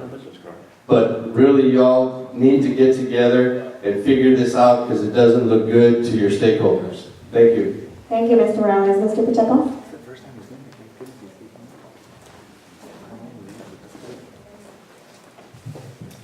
I think it's kind of nice that we have public comment after listening to board members say they don't really care. They don't really care. No, that's what she said. She doesn't really care about a procedure that's been adopted by this board. Not a procedure, That the is- money. No, it was a procedure. You explained to this board member that there is a procedure. It was not followed, was not properly followed. The procedure was available to be done by the treasurer. The other person next to her said, she doesn't care. That's the attitude that's really ruining this board. Thank you very much. Thank you. Mr. Manzano? Thank you, good evening. This is Anthony Manzano speaking for item number 13. I'm sure I did submit my public comment card. I'm in a strange position because I'm probably one of the only few stakeholders here who has been the president of the neighborhood council, as well as has been the treasurer of the neighborhood council.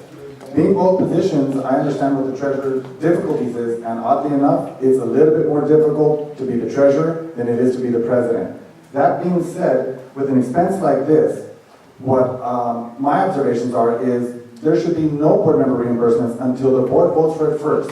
Just because you guys vote on an item, an event, an issue, or if they want to call it a line item from Dunn or from the chair, does not make it an open blanket for every board member to go and spend money and then turn in a receipt later and say, please pay me back. It doesn't work that way. The board member reimbursement must be approved prior to the expense. So if we say we want to have such and such event, and XYZ board member is going to spend so much money, the board votes on it, that's the way the board member reimbursement goes, because now the community knows that XYZ board member is making that expense. It doesn't work that we say the board approved it, and no one knows who's spending money until the receipts flow in, and then we say, now we have to pay them back because we're obligated. Why? Because the board voted. That is not the way the policy is written, and it's miscorrection or statements by the chair. Thank you. Thank you. Mr. Rios? Hi, good evening. I came here tonight just to kind of sit through the meeting and see all the progress that's going on. And I don't know the background behind this receipt or the event, or if it was supported by the NC. But if Marlene paid this out of her money, and it was an NC event, I mean, you guys are making this too complicated. This is pay the lady her money. Because you know what, you guys are hiding and playing behind rules and regulations. I understand the processes, but sometimes, working with groups, processes don't go as you plan them. And sometimes it just has to be you know, they have executive boards for this kind of stuff. And, you know, you just make a quick decision, it has to be, or it doesn't happen, and everybody looks bad afterwards anyway. So, you know, if Marlene paid out this money with a good heart, take my money. Thank you. Is there any other public comment? No, we're gonna go ahead. I would actually ask that the maker of this motion, who wasn't me, who was the person who asked me for the receipt and asked me to pay for it, please withdraw this motion. Michelle, withdraw the motion, because you're saying the process is incorrect, and we went by your guidance. So please withdraw the motion. I will not withdraw the motion, and I ask that you keep personal comments to yourself. Thank you. Can we vote call the question? Can somebody make a motion to withdraw this motion? I call the question. Roll call vote. Marlene? Abstain. This is No, we were voting. to pay her or not to pay her. Michelle? Yes. Me, yes. Ruben? It's a no-brainer, yes. Cynthia? Yes. Angela? Yoli? Yes. Victor? No. Mr. Williams? No. So motion passed 5-3-1. Right?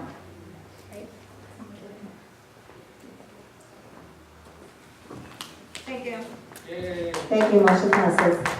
We're going to move on to item 14, discussion and possible action. The motion that LA32NC provide a movie night at Rose Hill Courts on Saturday, 10/17/15 at 7 p.m. This motion's obsolete at this point. Who created this? I did, Madam Chair. Can you? I'd like to remove this motion because it never made it to the agenda in October, so the date has expired, so I withdraw this motion from this agenda. Thank you. Item number 15 is a stake. There's no comment on it. Withdraw from the maker of a motion. Item 15 is a stakeholder initiative. It was, this initiative was submitted by Mr. Anthony Manzano back in May of 2014. Per the LA32NC bylaws, Article 13, Section 2, Article 8, Section 2 reads, initiative. Stakeholders must submit a petition of at least 50 signatures of stakeholders to compel the board to entertain a vote on a motion. The petition, which was attached as Attachment 1, shall include a paragraph of 50 words or less outlining the purpose of content of the initiative. The initiative was submitted as follows. The motion that Mr. Manzano submitted was that LA32NC complies with the bylaws, Article 5, Section 1, and Article 10, Section 2. The board shall consist of 21 stakeholders elected, selected, or appointed by the board and/or stakeholders. This motion does not need to be seconded because it's an initiative, and we have the number of petitions that we need. So I'm going to go ahead and open this up to public comment.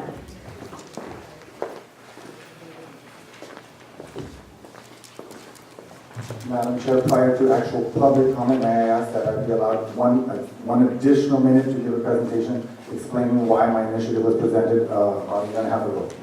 I'm not going to grant it. If the board wants to grant it as a body, then they can make a motion. I would like to make a motion to give Mr. Manzano extra 2 minutes of his time to explain. I second that. All in favor? Is there any objection to giving Anthony two extra minutes? Yes. So he gets a total of 4 minutes? Yes, ma'am. Is there anybody opposed to this? Go ahead, Anthony.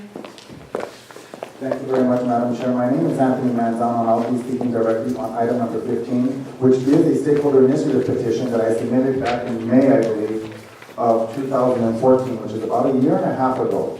The reason for the petition was at that time, when the board was elected, they did not meet the criteria of a general body in the bylaws as indicated, which consists of 21 board members. May I stop the meeting for a minute? We do not have quorum on the floor. Mr. Williams. Thank you. I'll wait. Well, earlier young women walking around. So we have We have quorum. He's here. He doesn't have to be this. So with this stakeholder initiative petition, basically what I was asking the body to do was to comply with the bylaws and seat a total of 21 board members, which as we know, a year and a half later, never happened. So therefore, the board, from its inception, did not meet the bylaw requirements of having a full body. a full governing body is what it's called, specifically in the bylaws. So what I did is I initiated a stakeholder initiative petition to request this board to hear this issue back in May of 2014 so that the full amount of seated board members can be seated and we could function as a full governing body to represent the stakeholders. At that time, the Department of Neighborhood Empowerment was preparing the agenda, and with the neglect of the general manager and the NEAs, they did not agendize this. Oddly enough, they felt it was not concerned enough. They didn't want to hear this issue. They didn't want the board to vote on it. They didn't even want the public to participate in discussion, so they did not agendize it. And obviously, a year and a half later, it's finally being heard, which is a poor demonstration of open government. But I don't blame this body for that.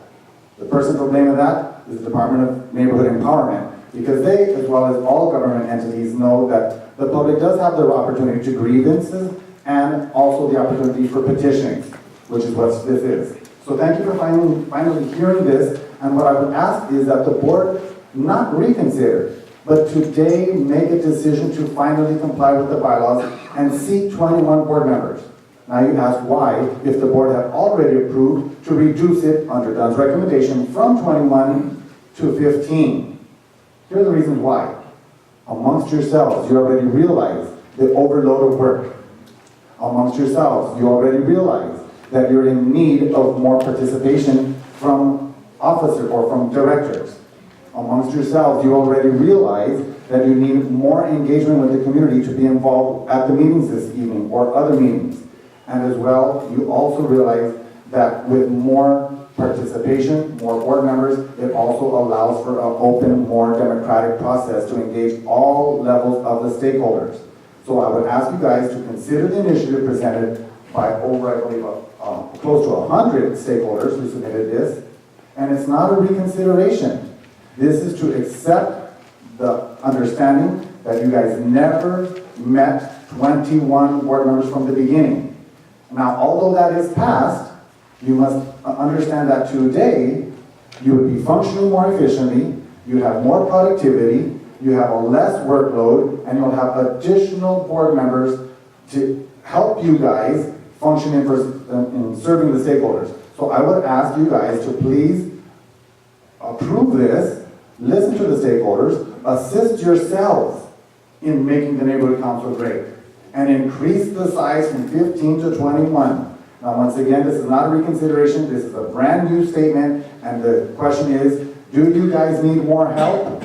We know the answer is yes. So please support the initiative and increase the board to its stated position of 21 seated board members. Thank you. Thank you. Next, Mr. Johnson.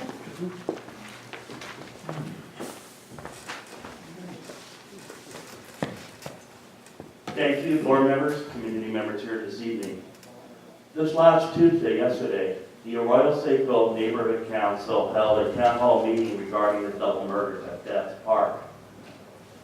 Didn't like the Arroyo Seco Neighborhood Council has more members than this current body. Thus, when you have bodies available, you could engage community members instantaneously on serious issues affecting this community.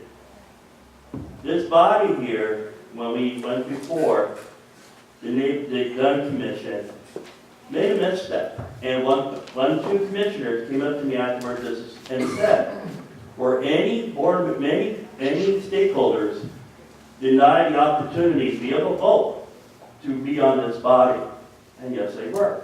I'm one of them. Okay? So thus, the issue pertaining to downsizing this board was really not taken, really not a serious, not truthfully disseminated to the bond commissioners. But here you have a petition signed by stakeholders.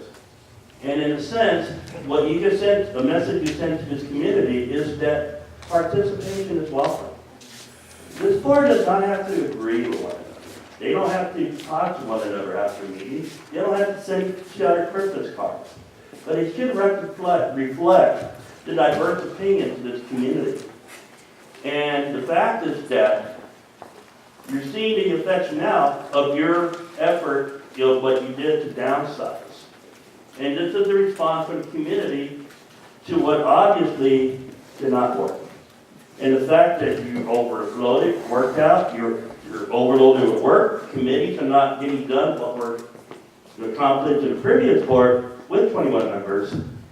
This is your chance to rectify something that should not have happened. And if you are afraid of diverse opinions or people that disagree with you, hey, look, I can stand in here and disagree with people, but at the end of the day, I can shake their hands and say, hey, at least you contribute something to the dialogue. Thank you very much.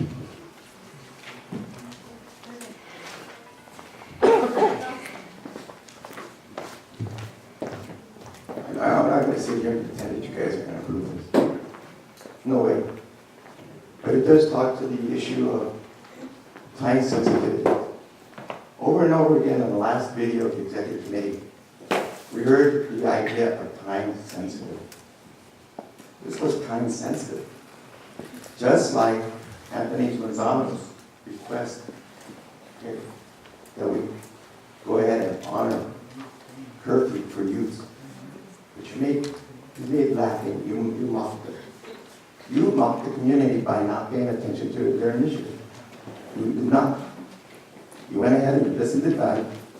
You reduced the number of people on this board. And this is the mess that you got. Thank you. Anybody else have a comment? Jenny?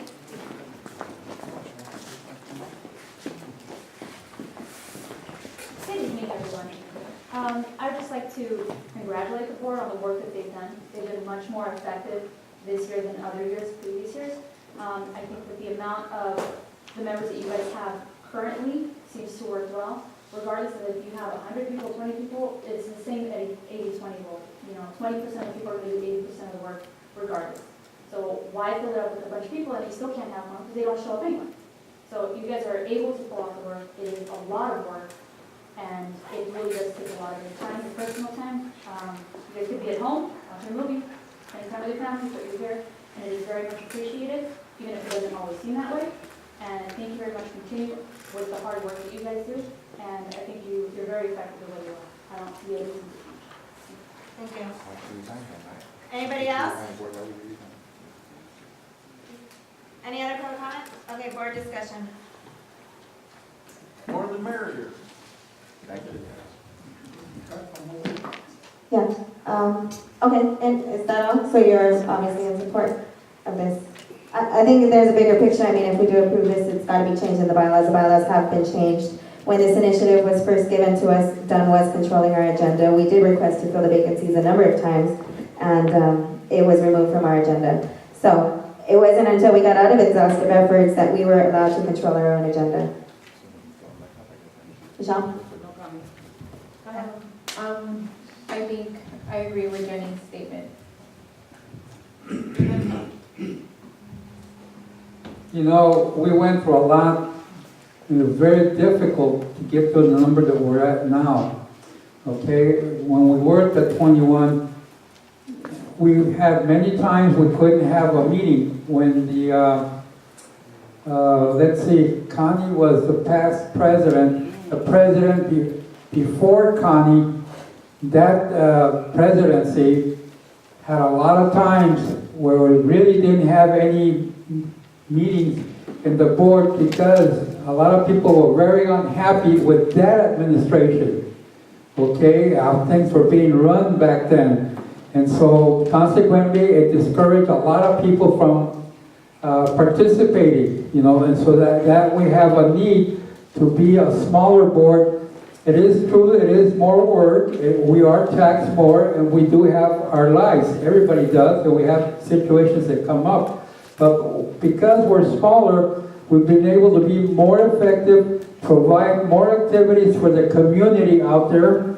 I think some of the people that are making some of these statements don't participate on those community activities, so they're completely unaware what this board has done with these smaller number, okay? And so to them, maybe they want to be board members. They're welcome if they were 21, but they're not, and so that's how it is.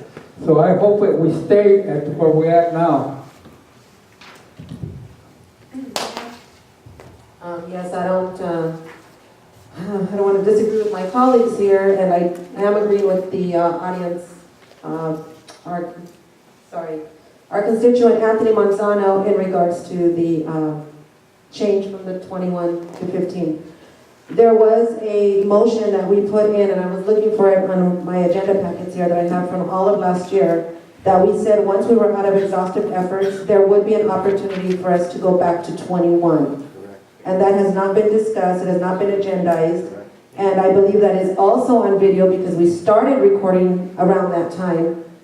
I don't see it here in my packet. I normally carry everything with me. I do have the Empower LA packet that was given to us with the request that we were to change the board structure, and that was from December of last year. So I truly believe that when we put that motion and we voted for it and it passed, that we should look into that and bring it back to committee. Victor? Thank you. Yes, I also agree with the stakeholders. Committee members are resigning daily here. We're losing board members here. And if you look at some of the committees, some committee chairs are chairing like 3 committees. I think that's a little system overload. If you have the time to do it, that's fine. But the more people that we have on the board, the more people that we can have chairing these other committees. We cannot have a chair for the environmental committee. We need more people to participate and to get on these committees. So I agree with the stakeholders. I think that we should go back to 21 board members. Thank you. Jolly? Does anybody want to speak a second time? In regards to what you said, Cynthia, when we were given the opportunity to go back and change it, I think you're talking about when we temporarily reduced quorum, because at that time we were still a 21-member board. We temporarily reduced quorum to 8 with the opportunity to get it back up to 15 if we failed once we were out of exhaustive efforts. But I could be wrong, so we could go ahead and take a look back at that. But again, we did vote to change it in the bylaws. It was posted for 30 days. We followed that process. We would have to follow the same. I'm not saying we should or shouldn't, I'm just letting you know that. We do take an action here today, then we have to go ahead and get a change in the bylaws, post it for 30 days, and then possibly be able to fill the seats. Okay? Are we ready to take a vote? So just to clarify, my request would be that we revisit it and we would put it out onto the next agenda. Well, I mean, if this passes, yeah, the bylaws are gonna have to be changed. It'll come back here. After the bylaws are posted, the public will give the opportunity to speak, and then we could fill.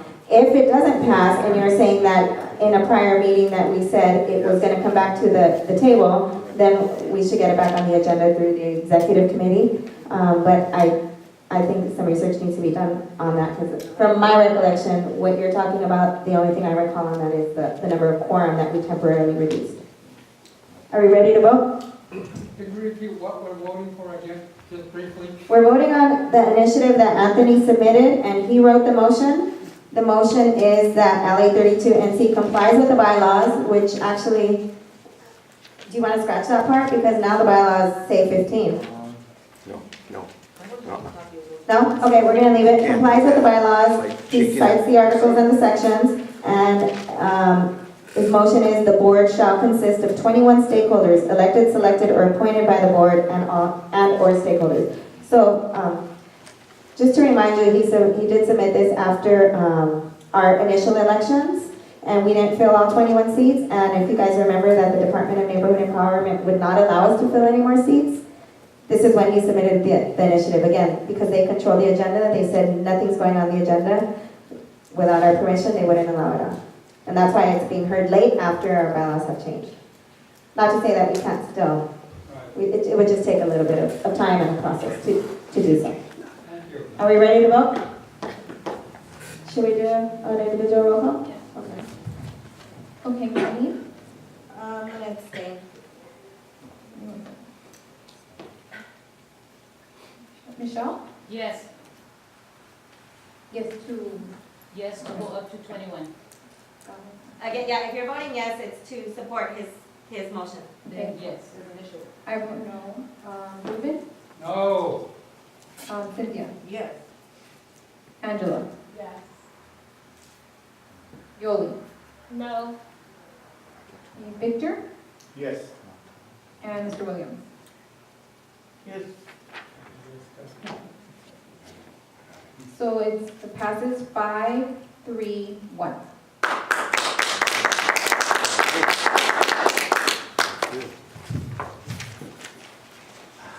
Motion to move item 23 up. Okay, I'm sorry, let me just, well, she said, motion's gonna go through. So, okay, you wanna move item? 23. You know what, I intend to get through 23 at least. I'd like to move it up to 23. Seconded, actually, okay, seconded by Victor. I'm gonna be honest, I'm not real sure if we have to open this up to public comment. I wanna say we don't, but I'm gonna go ahead. Is there anybody that wants to speak on moving the item up? Sir, what you're addressing is whether or not we should move item 23 up. Kind of, sort of. Well, that's the only thing you can speak on it at this point. You know, on 23, one of the things that you have to do is you need to start approving the agenda before you start your meetings, because all the tabling and moving up should have been done at the beginning. That way the people that are out there in the audience can stay or leave. You know, you tabled some of your agenda items already, you pulled them, should have been done before even public comment. You approve your agenda before you move forward. And this is the second meeting I've been to with this type of group that you guys don't approve your agenda. And you need to, just for us out there. Thank you. Thank you. Is there any other public comment on moving an item up? 23? Board comment?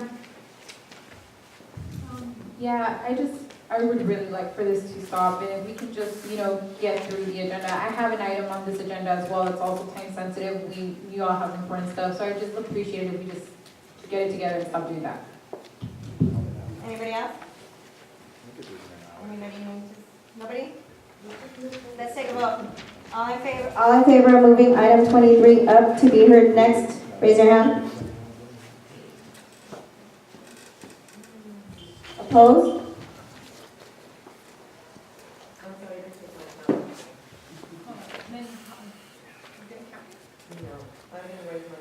Are you for or against? For it, okay. Against? All abstained. 531 motion passes. Let's hear item 23.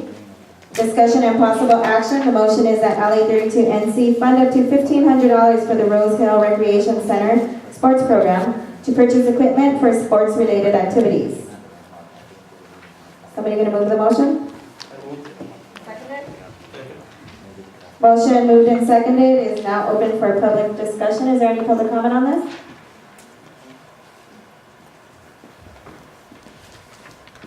You have 2 minutes.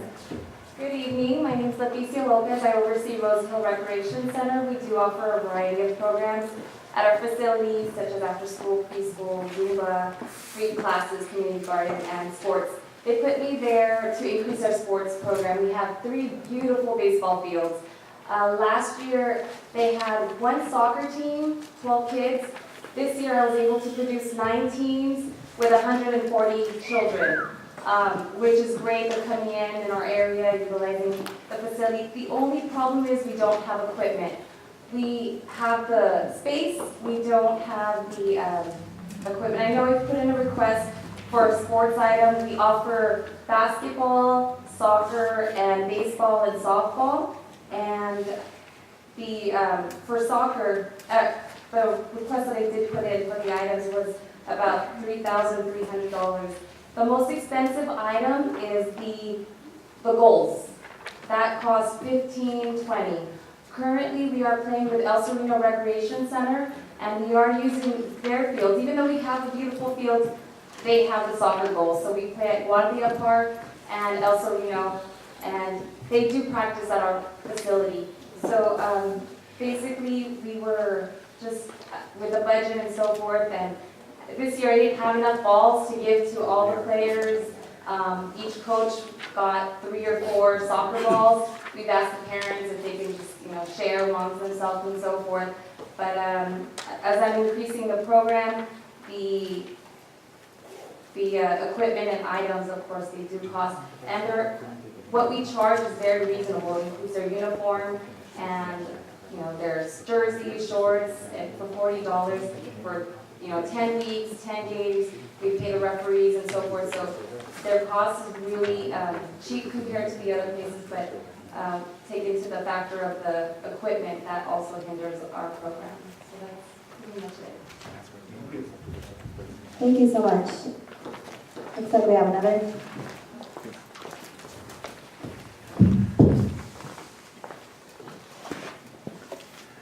Again, great evening again.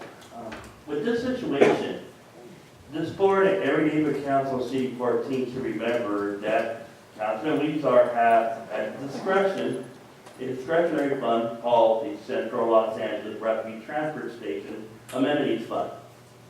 Usually, I think, keeping track when we get information I get from the city clerk's office, that fund receives about anywhere from $125,000 to $150,000 every quarter. This board should be advocating for its fair share. For example, a dollar for dollar match would get you up to $3,000. Okay? Other organizations in this community have benefited from that fund. The El Cerrito Stallions, and I believe the Bicentennial Committee got somewhere like $20,000 from out of those discretionary funds. Okay? I'm not pointing out single organizations, but what we should be doing is, and I would love to see this happen, the coalition of CD14, that every neighborhood council come together and work with Councilman Weezer and say, hey, look, for every dollar we put out, match it a dollar. Okay? And that will grow what we're trying to do when they giving communities that we serve. So I would ask that as part of approving this motion, which is a no-brainer to be approved, is that you add a caveat asking Councilman Weezer to make a dollar for dollar match.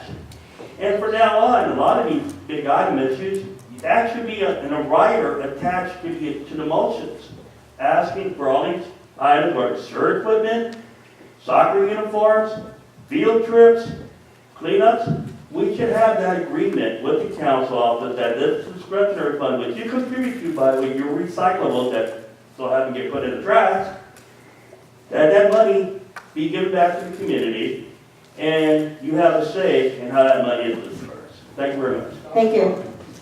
I'm sorry, my thing isn't beeping. Mr. Pacheco? Like I said, for the last 20 years, I've been teaching religious education at Sacred Heart Church. And I do that because of the youth. I grew up in this community. I live in this community. And what happened the other day at Montecito Park, it really got to me. A 17-year-old who was pregnant gets killed, 3 o'clock in the morning. At least that's the information I got. And the other day I told the kids in my class, if you're being harassed to get into a gang, let me know. If somebody's trying to get out of the gang, let me know. I will find a way to get you out of the gang. When I was going against the East Lake 7-Eleven alcohol license, there was a threat made. I had to tell my church members, you guys, we've been threatened by the gangs. Because they said they wanted to have their liquor license. A lot of people dropped out. I did. And I won't. Please give the kids what they deserve. Thank you. Thank you. Mr. Manzano?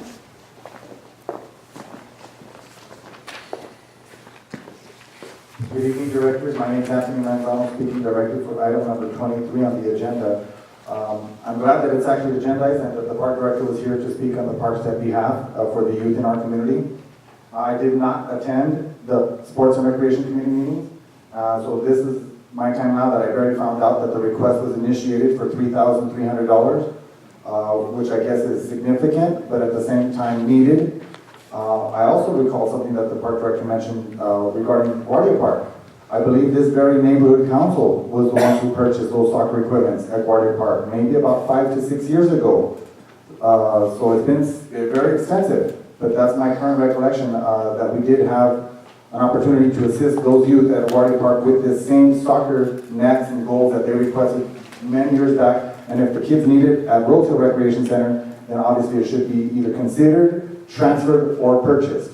Now, if it is purchased, and that exhausts the full amount of the request this evening for $1,500, I would ask possibly that some board members could make an amendment to increase the expenditure to the Rose Hill Recreation Center, just to meet the request by the park director. Thank you very much. Thank you. Is there any other public comment? Board comment? Tom? Yes, I'd like to make an amend. Strike out 1,500 down to 750. Second that. Yeah. You seconded? Sure you did. Loud and clear. We have an amendment to the motion to strike out 1,500 and insert $750 for equipment for Rose Hill Recreation Center. And public comment. Can we go ahead and reduce public comment at this point to 1 minute? From here on out, only because time, and I really want to get through this agenda. I'll make it real quick. Why? Go ahead. No, that was the old one. Is there a public comment? That was his comment, why? Oh, why? I didn't know I mean, that. just arbitrarily. Oh, I see. Okay. 750. Sorry. I thought you were talking about my paper. Anybody else have public comment? Leticia, I'm sorry, what's your last name? Leticia Lopez. Lopez, Ms. Lopez. Yeah, 1 minute. I know the most expensive item was the soccer goal, not including baseball or anything of so forth. I know that soccer goal, the big aluminum one, and that's with a discounted price, that's $1,520. I'm not, I guess I was just informed, is it possible to also reach out to the council and go from there? I'm not sure the whole logistics or anything. Yeah, that's Thank you. Anthony? Thank you. Good evening, directors. I'm going to speak specifically to the amendment. I understand perhaps the treasurer is aware of the expenses needed, and perhaps the $1,500 recommended by the Sports and Recreation Committee would perhaps exceed some of the expenses that maybe could be afforded at the neighborhood council at this time. I would ask that the directors would consider all the other expenses that have been occurred over the past months. And if money is going down and you need to sort of conserve a little bit, I recognize that. But maybe at the same time, like the park director mentioned and what Scott Johnson had mentioned as a stakeholder, is utilize a partnership with the council member's office. So I would probably suggest reducing it from $1,500 to maybe $1,000, not the $750, because I'm just hearing this right now and it seems even a little bit more drastic to go from $3,300 to $1,500 now down to $750. So I would probably ask that maybe another amendment be made for $1,000, at the same time though to work in conjunction with the council member's office so that he could pitch in $1,000.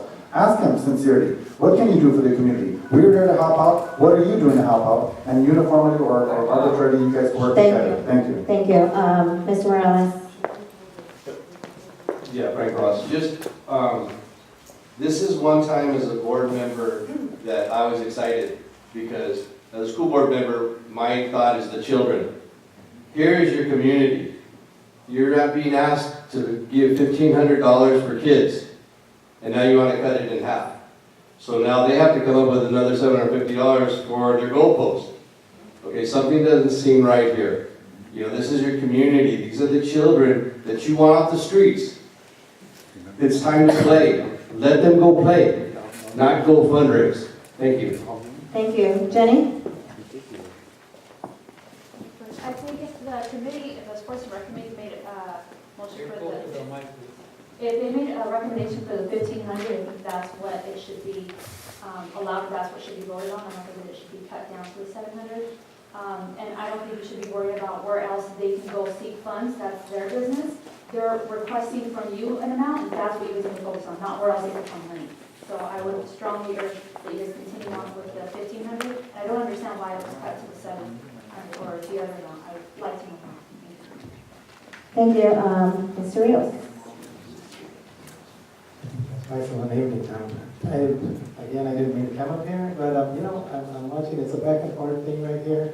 And our parks and recs, our libraries were probably the hardest hit with our financial crisis and turmoil. And they do need help, and I think it would be great. And we have to think about the kids. We can't think about the little trivial politics that go on here. We have to think about the kids, and I think if there's 1,500 for those gold posts, I think it's every penny is well worth it. Thank you. Thank you, Mr. Johnson.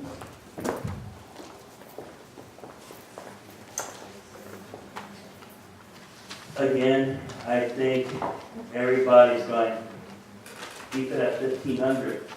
But also too, in situations in the past where a committee has almost so much money to play with, I think it's also the committee's responsibility to work with the treasurer and go to the budget and finance meeting to see where they could find additional funds from other accounts to cover this. We've had this in the past where, when I was committee chair, that our funding request exceeded the amount given to the committee, but we also got a pledge for the person who we were funding to get that dollar-for-dollar match from the council office.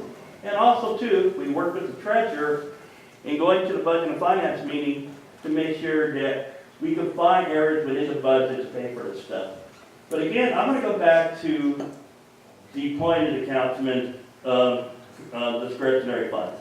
When Nick Pacheco was councilman for this district in 2003, he told the neighborhood council that they should be using their money for outreach, and that fund should be used to pay for these projects.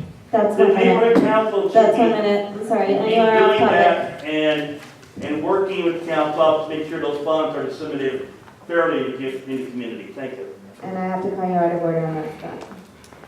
Is there any other public comment? Board comment? On the amendment, please, we're speaking on the amendment. Now, the amendment was to strike 1,500 and put 750. Okay, Sorry. I'm coming to you. I'm a little, I know we're tight on funds, but, we just funded 2 events for $4,000 that weren't for the kids. I'm inclined to keep it at the higher amount for this. It's a great cause. Sean? Other organizations have reached out to us, Red 67, ESCA, Stallions, and Bicentennial. And they usually go to CD14, and CD14 tells them, what did the neighborhood council give you? And they do meet them halfway. They do. Because I have worked with these organizations, and they do help them. CD14 does support. They don't close the doors, they do. You just gotta ask them and give them a proposal and say, can you help me with this much detail and everything. I also changed the amount because at the executive committee, I didn't get an invoice. I got an invoice emailed from the park director for $3,000, then I come here today and it's $1,500. There's no transparency. And I asked at the executive committee, and you all see that video, I asked, can I hear what the motion is? And I was told no. Elections is coming. We just voted and we all said, yes, 21, let's go. We need money. As the chair for elections, we need money to go big, to go outreach all over El Sereno. There is over 50,000 people in this community. And if you think we're gonna do it with 5,000 that we have right now, it's gonna be very difficult. We need to reach out to a lot of people to fill in those 21 seats that we just approved right now. And I know that we are going to need it. So this is why I changed it. I'm not saying that I'm not for the kids or I'm against the kids. I'm for the kids. And we do this at these meetings. We did it for MPGs. We changed the amount on the ones that came forth. The school asked for 1,000. We said 800. And they went to other organizations to get support. So they can go to other organizations and get support, and they do get it. They will get it. So I think 750 is a fair amount, and we conserve our money to other things that are needed, that are coming up. Ruben? On the amendment. You heard why, one of the reasons why it's done that. On the comment, what I've heard so far is for the kids and for the kids. That's all we really do here. It's all for the kids. All the money that we have spent is for the community of El Sereno, the 90032. That takes a little bit of Lincoln Heights because it's part of this community up at Rose Hills. Okay? Everything we do, so it's always going to be somebody that doesn't get a piece of the pie because there is no more pie. But in our business, it's all community, meaning the kids, okay? So if these kids don't get that money that they need, it's not because we don't want to give it to you. We just don't have it. We have money reserved for other programs that include kids. And that's why it was cut down to where it is, because we need money for other kids that you're completely unaware of other activities going on in your community. I respect you asking for the money, and I'm glad you came, and you do deserve it. We just don't have it. Cynthia? Yes, I'm one of the board members on this motion, and we did discuss a $3,200 itemized list that was given to us. For the park director, unfortunately, when we went to the Budget and Finance Committee meetings, the monies that were switched around, we came out with a balance of less for community improvement projects, which I think that's where it would fall under. It was only like $500. So we said, okay, since it's $3,200 and we can't afford $3,200, let's give them half, which is $1,500. So I oppose the reduction from $1,500 to $750. Angela?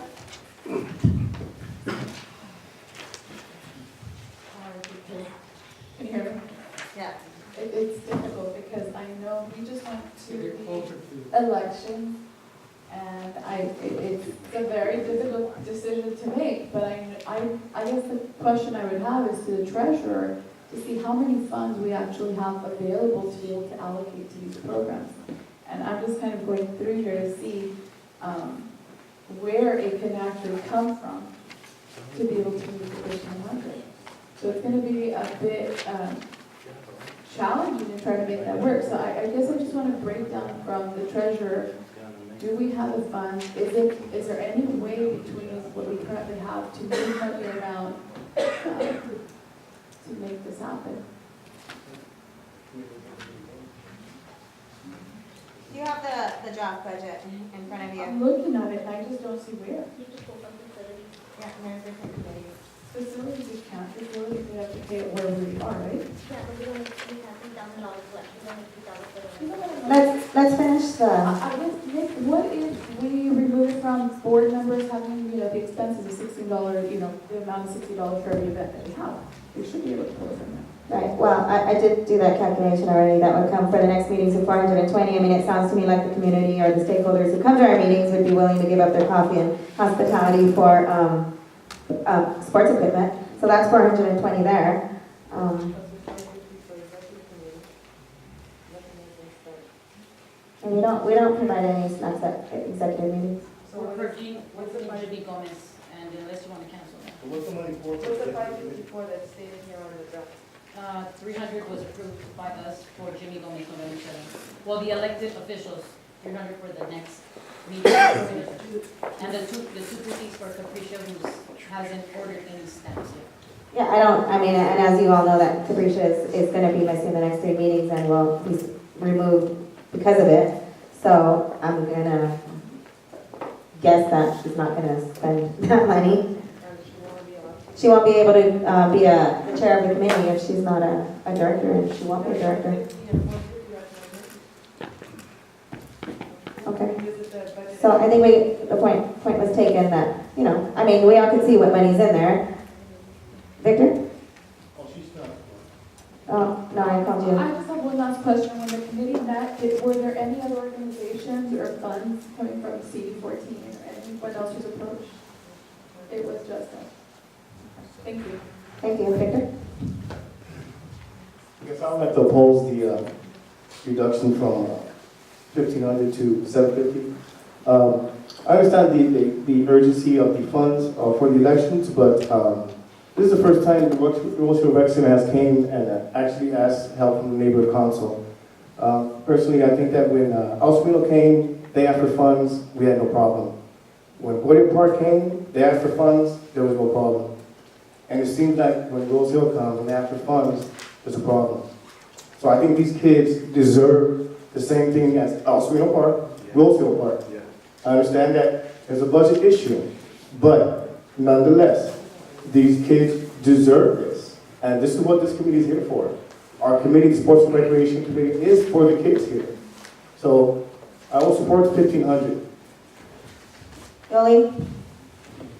Yes, at committee level, as stated by Director Cynthia, we were looking at the line item, which is over $3,000, and we did look at the budget, and that's why we decided to bring it down to $1,500. We think that there is money in the budget in order to be able to fund the $1,500. I don't think there's a need to reduce it. I understand elections are around the corner, but I do believe that we would be able to have successful elections with the budget that we have. We're just gonna have to strategize, but the money is there. I think it's an issue of quality of life. The children, you know, that Leticia got it from having one soccer team to 9 soccer teams. That's great that she was able to do that. You know, that's kids that are off the street. They're doing something healthy, you know, staying out of trouble. So I have no problem giving them $1,500, and if we can get council member Rizar to match the $1,500, I think that would bring them closer to what they're asking. I don't see the need to reduce it to $750. Thank you. Our time is running. Is there anybody who wants to speak a second time? Wait, Angela. I'm gonna go in order. Third time. Second. I'll pass it up because I don't. It's her second, and she didn't speak her maximum of 3. Go ahead, Angela. No, it's okay, I'll pass. Go ahead, Ruben. You know, it doesn't matter when the vice president is no longer with us because of her absentees that she cannot avoid. What she was sharing and whatever money was in that particular committee, that doesn't mean we don't have that need for that money. It just means that unfortunately we have to find some other person to replace that person to continue the need of the stamps and whatever else that she was handling. We actually need the money for that. Just because she's no longer with us doesn't mean the need for it stopped. Now, I agree with all the people here that are supporting this, like Victor, the lady in the green that represents Rose Hills, Cynthia. I agree with them 100%. You most certainly deserve the money, no question. But giving you the money you're asking, we're taking it away from other kids. Okay, part of the big picture. Okay, you're not the first person that comes to this board asking for money for kids, different programs that are for kids in this community. It's not that we don't want to give it to you or that you don't deserve it. You know, it's first come, first serve. And so all that money, those people that came prior to you, they came in early enough, and so we are funding other projects with kids involved. So if we take it away from other kids to give it to you, they're gonna not be any more happier than you are not getting it, okay? Thank you. I think Michelle had her hand up. Leticia, I need you to look at what I'm projecting so you can see where my point of view as a treasurer comes in. And this is what we're going to present to the board, because what we wanted to do is give each committee an amount so they can use it for their organization or for their committee. This is what we were going to do. In red is what has been spent already and what would be left of it. Sports and Rec has already done $1,063. They've done 2 events, so that's how much they have left, 436. So they've used it, and why did they use it when they took office as committee? I don't know why they didn't come to you before. But what we could do then is go back with Budget and Finance and shave off of Arts and Culture, and instead of giving them $5,000, because they're doing Kite Fest, they do Bicentennial, the parade, they do all that. We can take out Arts and Culture, and maybe we can shave off of every committee 500 or 200, so everyone gives up a little bit. And when we come back next month to we reallocate again Budget and Finance, it'll look a little different. Every committee's gonna give 100, 200, or here to help with the 1,500. That's the only thing I can see as a treasurer's point of view, if we were to do this, you know, that it would happen, you know, and I hope you understand that it's not a personal, or that I'm not for kids, I am, but I just gotta see the bigger picture like this, so. And for, So, I mean, I'm willing to do the 1,500 and the Budget and Finance will just have to withdraw that motion we have for today and come back with less money on arts and culture. We'll get less and everybody else is gonna get less. And there goes everybody else. Ruben, please don't speak out of order. I'm gonna go ahead and call those who haven't spoken twice. Just to clarify though, for everybody, this is a draft. This has not been approved. This is not our current budget. This is a draft that we're gonna vote on later today. And the vote would also have to include where the money is taken from. It's not necessarily gonna come from the committee that she's saying. Angela? I think actually, I was looking at that right now and seeing where and what committees it could come from just to try to make this happen. And it's probably right. I mean, if we're gonna spend $5,000 for an event that we can definitely probably co-sponsor with CD14 and the last year was the county supervisor, I think it would actually work out really well. So I agree with, if the treasurer's perspective is to be able to make those changes and try to make that happen, I'm 100% behind it. Thank you. Okay, you are already behind it. I think we need to go ahead and vote on the amendment. Nobody's changing their opinion here. Everybody who's been for it is still for it. Everybody who was against it seems like they're still against it. Do you two, I know wanted to speak, if you want to speak a second time, and then we're going to vote. No, I'm fine. I just keep it 1,500. Joey? Thank you. Let's go ahead and take a vote on the amendment. Now, we're voting whether or not to amend the Madam Chair, motion. I would like to withdraw that amendment. Okay, I withdraw my second. thank you. Okay, so now we have the original motion on the table, which we had already heard public comment and board discussion to prior to making her amendment. So we're not going to open that debate up again. We're going to go ahead and take the vote, and it's a fund vote. So roll call, please. Luisa.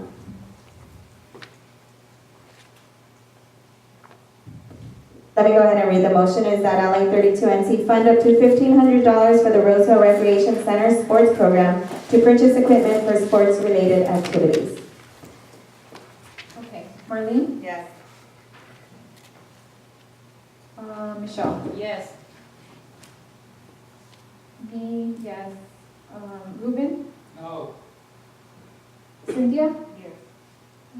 Angela? Yes. Yoli? Yes. Victor? Hell yeah. Tom? Motion passed 8-1-0. Thank you. That motion is adopted, and good job, everybody. Thank you. Congratulations as well. And can I have a copy of that invoice, please? I still haven't gotten the invoice. Nobody abstained. Nobody, oh, Ruben did, yeah. Okay, let's move on. Item number 19. Discussion and possible action. The motion is that LA 32NC approve the proposed reallocated budget for the fiscal year 15-16, which is labeled attachment 2 in your packets, and implement the provision that if the committees don't utilize the funds or have submitted a motion to utilize by 3/31/16, those funds will be reallocated. Yeah, we're on 16. Sorry, you guys. Then I motion to move item 19 next, which is the budget, reallocation of the budget. I'll second that. Okay, then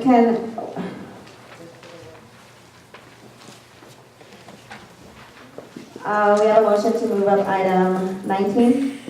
We have it seconded. Public comment?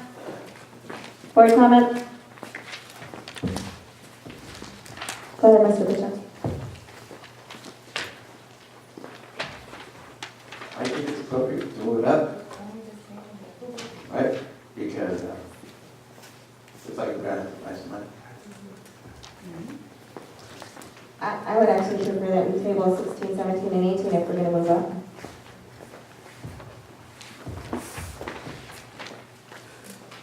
Never mind. Any other public comment? Board comment. Let's take a vote. Do we want to move up item number 2019 to be heard next? All in favor, raise your hand.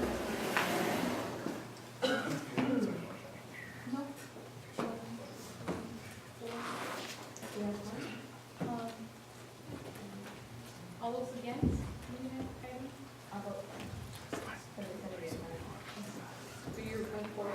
Well, take the against. All those for it, please raise your hand again. I'm sorry. Against? Against?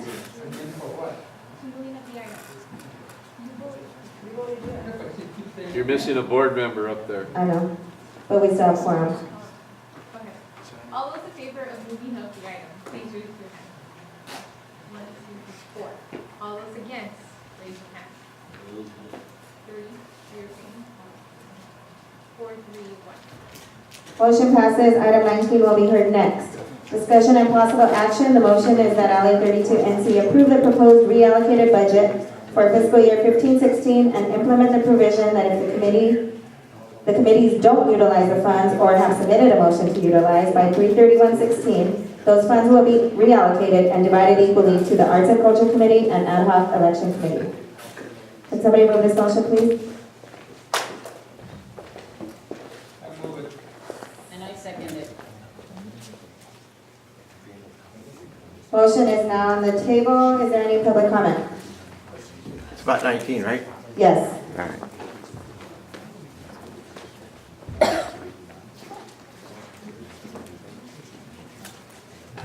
So, we're all psychics. We're all gonna know what's gonna happen in March. Basically what's saying here. The funds will be reallocated and divided equally to the Arts and Culture Committee and the Ad hoc Election Committee. How do you know something else will come up? An emergency of some kind, an earthquake, a flood, something else that you need to respond to. Now, it's not good to be doing this far ahead, making it absolute. Absolute is wrong at this point.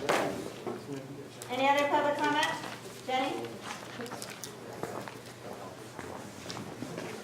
I wish that when this went to the Budget and Finance Committee, there would have been more time for more public comment, more input on what was being presented, because it was being presented as such, and it was voted on as such without any real opportunity for change. I see several things on here that I don't necessarily agree with. For example, the MPGs are brought down to, is it 400? To the MPGs. We have so many schools and so many nonprofit organizations here in the community that are going to come seeking for that. It's not fair to make them go through all of these circles and going through committees, especially when the committees, the times the meetings overlap one another, to make them go through unnecessary steps of going to see 5 or 6 different meetings just to try to get something passed. I think that the committee has been, that the neighborhood council this year has been so much more effective than it has in other times. I don't see why they're going backwards and readopting something that clearly did not work. Thank you. Mr. Manzano? Good evening, directors. My name is Anthony Manzano, speaking directly for item 23, I believe, which is the draft. Is that what it is? On the board? 19. Okay, excuse me, item number 19. I did not attend any of the Budget and Finance Committee meetings, but looking at this, I understand the difficulties of the treasurer in making sure that there's proper allocations, proper amount of money, proper expenditures, proper receipts, proper accountability. And it's difficult, and it's hard to make these decisions. Because I remember there was sometimes people angry at me on why you can't do stuff. Because it's necessary to protect the board, but at the same time you have to serve the board. I would say specifically with some of these reallocations, it is indicated that there's some allocations for public safety committees, some for education committees, some that have not been utilized for arts and culture committee, but then all the other red indicators do show that expenses have occurred through that area of service to the community. So I would ask that you guys do support the draft proposal. Thank you. Thank you. Mr. Johnson? Wait, 1, 2, 3, 4. We're still good. Go ahead, Mr. Johnson. Thank you again. Key word here is draft. We just saw that most of the time in the old days of the county was done with a pencil and a line item. And I came here tonight, just seeing the previous allocation that was voted upon, that this will most likely be altered again. But when I look at specific committees and reallocation of funds, using the Arts and Culture Committee, for example, it would be nice to know what that committee is doing to justify reallocation of funds. Who is on that committee? Who makes up the committee? Okay? Projects. For example, with Kite Festival, when we created a Kite Festival under the guidance of Steve Owen, Kite Festival cost us about $1,500. Okay? And so again, when you're making the reallocation of funds, it would be good for the public and stakeholders to see why those reallocations are needed and what they're going to get for those reallocated funds. That's time, thank you. Anybody else for public comment? Let's go ahead with board discussion. Tom? I would highly recommend that it be withdrawn until the actual budget has been revised again and submitted through the normal channels, and just add number 19 to whatever the equivalent will be for number 10. Because it's conditional on as it says, a budget that's not been approved. I think you mean 23, to incorporate what we just voted on for 23? No. First, 19. 19. Yes. Right, but 19 is dependent upon attachment 2, which has not been approved. No, but 19 is to vote to approve that proposed draft on attachment 2. That's why it's labeled draft. Rather than the reallocation of the... The first reallocation you see as attachment X has been withdrawn because prior to us voting on it, they submitted a new reallocation. Yes, but we haven't approved that new reallocation, and I thought we were talking about having the budget and finance do it over again. Yeah, we did touch upon that on the last motion because we were talking about moving funds around to be able to support the Rose Hill. But right now, attachment X has been withdrawn. We're voting whether or not to approve this draft budget. But okay, let me just clarify for them what you're saying then. You're saying that we shouldn't even vote on this one. They should withdraw their motion, take it back, and redo it to incorporate where the 1,500 is going to come from. That too, but it's, the first thing is, not all of the committees that are formed right now. I see. Your committee's not in here. They're not included. So I say, I would highly recommend that you withdraw this one, vote no, and that it be combined with whatever finance and budget's going to do for the quotes.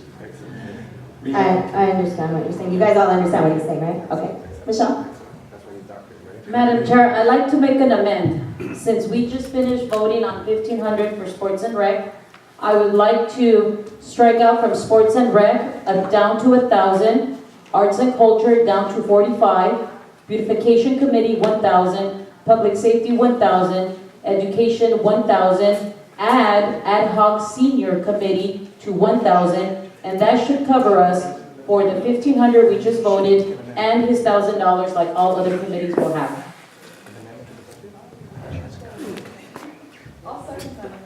I'm not sure that. Can she amend the draft? She can only amend the motion. That's for next year's budget, not this one. We could make an amendment. It's a motion on the table, and we can change this. That's why we're here. Somebody can amend if they didn't like it. Okay, can you repeat, or can you, let me just. Let me repeat it. You want me to repeat it? I'll repeat it. Did everybody write it down? Okay, so please write it down so we know what we're voting on. Sports and Rec Committee will be 1,000. Arts and Culture Committee will be 4,500. I need clarification. 1,000 in the balance or 1,000 in the total? Minus what they spent. 1,000 in the total, minus what they spend, they'll have, you do the math. 500. So it'll be their total. Yeah, and we just voted to approve 1,500 on that, so that doesn't, The 1,500 needs to come out of community improvement projects, so we need to add to community. I'm on an amend right now. okay, repeat. Sports and Rec, 1,063.40. Arts and Culture, 4,500. Beautification Committee, 1,000. Public Safety Committee, 1,000. Education Committee, 1,000. And then ad hoc senior center for 1,000. And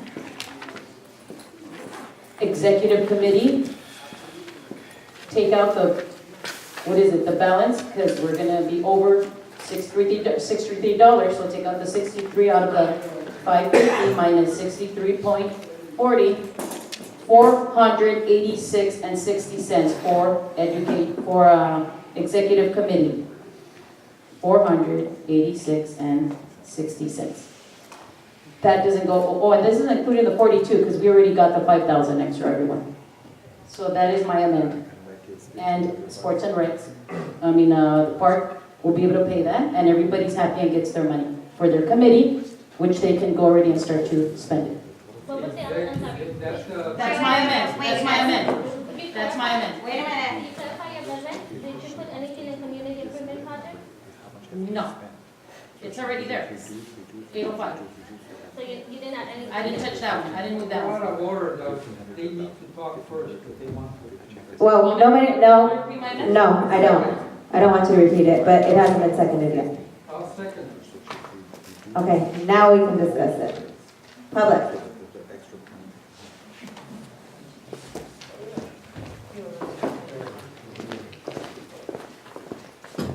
Thank you for your efforts of the treasurer to almost aggressively take a look at the proposed budget and find funding, which is great. I would actually ask the board to approve something like this. I've taken my notes as the treasurer just spoke. It's not probably the perfect solution, but it's a great option, is what I would suggest. I want to say once again, thank you for the aggressiveness of the treasurer to, within the hour, I'd say, find ways to reallocate some of the funding. Thank you.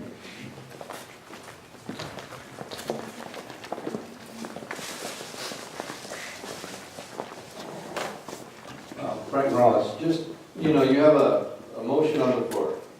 You have an agenda item about your treasurer's report.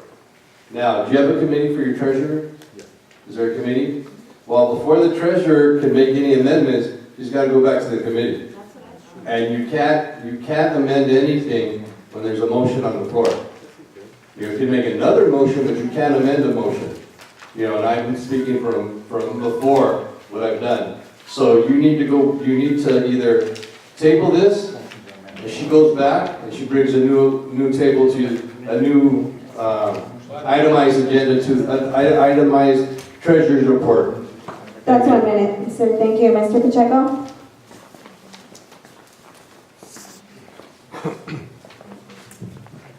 I think Tom has the best suggestion. It should go back to committee. You gotta allocate them some money, hopefully somewhere along the line. And like I said, you might have another new idea that's a lot better. It's like giving a coffee expense so we can help the kids. I know my kids might drink coffee, but I don't know too many of them, So, once again, I would suggest do what Tom says. Go back to committee, study this thoroughly, then come back. Doing this at the last minute, that's not right. Thank you. Thank you. Jenny? I might not be understanding this completely, so some clarification would be appreciated. The amendments that are trying to be made are on the 2015-2016, which is the money coming in, not this money now. So if she was approved for this money now, why is that being amended? Next year's being amended because of what she said. I don't see where the difference is. It's this fiscal year, we're looking at fiscal year 2016, it's not next fiscal year, insurance fiscal.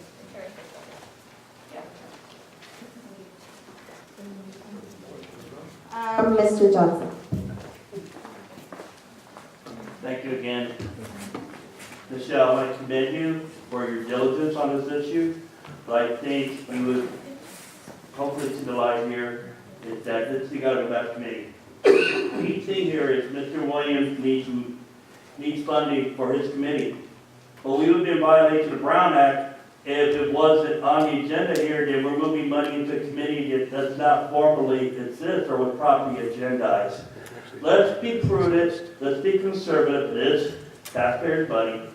Let's go back to committee, have a meeting, and then do it there. I mean, we have something in place to work with, but also too, as we all know, budgets are evolving, and let's be prudent, let's be proper here. So that way, Mr. Williams here does not have any Brown Act technicalities in preventing his committee from getting proper funding, and it's properly heard by the community. Thank you. Anybody else for public comment? Board discussion, we're talking about the amendment.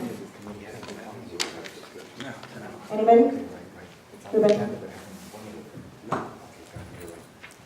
You know, I think I'm not sure, but I think I heard someone, a stakeholder, say something about the last minute, that we should be doing this at the last minute. But you know what? The request came in at the last minute, and the treasurer is trying to see that that group gets something, and the new committee that was formed. And like I said earlier, whatever money we give you for coming in at the last minute and causing all this ruckus, okay, you're only taking money away from other kids, okay, to give to your kids.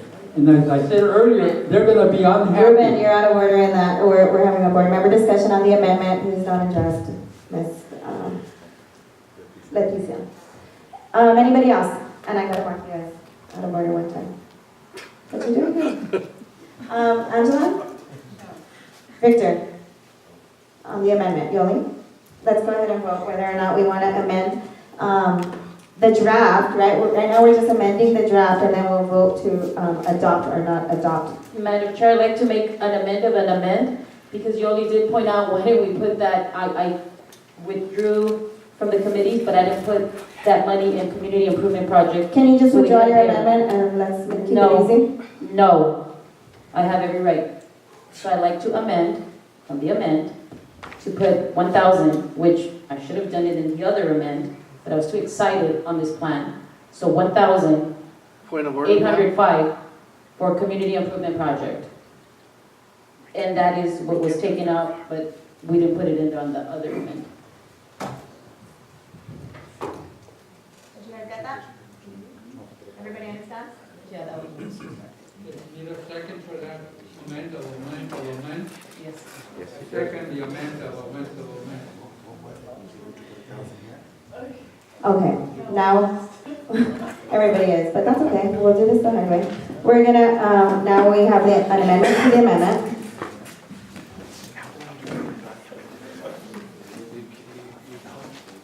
Which, Yeah, well, on the first amendment, which is made right now, then that, and the next amendment. I know, but I'm trying to write down what she took out. Would you like me to repeat it again for you, Madam Chair? Can you just give me the total that I'm putting in community improvement project? 1,000. 1,000 total. So it would be 1,800. Correct, so there could be 1,805, and we can pay that invoice that was just turned in to us today. But you have already spent 530, 554, 36. It's still not enough. It's still not enough, but that's okay. Do you want to amend that amendment? Sure, why not? Because it's still not enough. I know, I'm looking at that. Did anybody second her amendment yet? But I withdraw it. So then I withdraw that amendment and do another amendment that we add. Okay, you know what, we're losing our recording secretary. I need somebody to take minutes. We only got 2 minutes left. But yeah, but we can't stop. We have to extend the meeting if there's a motion on the table, which Make a there's like motion that we 20, extend the meeting another 30 minutes. not 30 minutes, please. An hour? Finish this item. You gotta leave at 9? Are we leaving quorum? Madam President, point of order. You can't do any amendments. She as the chair is not allowed to make any type of changes to your budget without committee approval.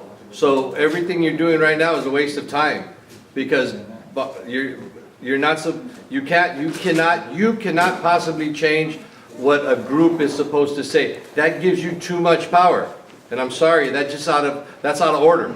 You cannot be the judge and jury, let's say.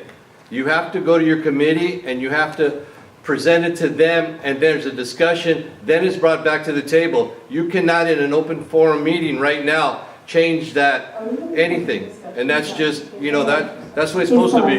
Thank you. Yeah, so we need to get back on our time. Who needs to leave? Are we losing quorum at 9? Can we need to, We're losing quorum, what can we do? Are we tabling it back to the committee, or are we tabling it for that was my first suggestion. Right, I mean, we have 2 amendments on the table and the original motion.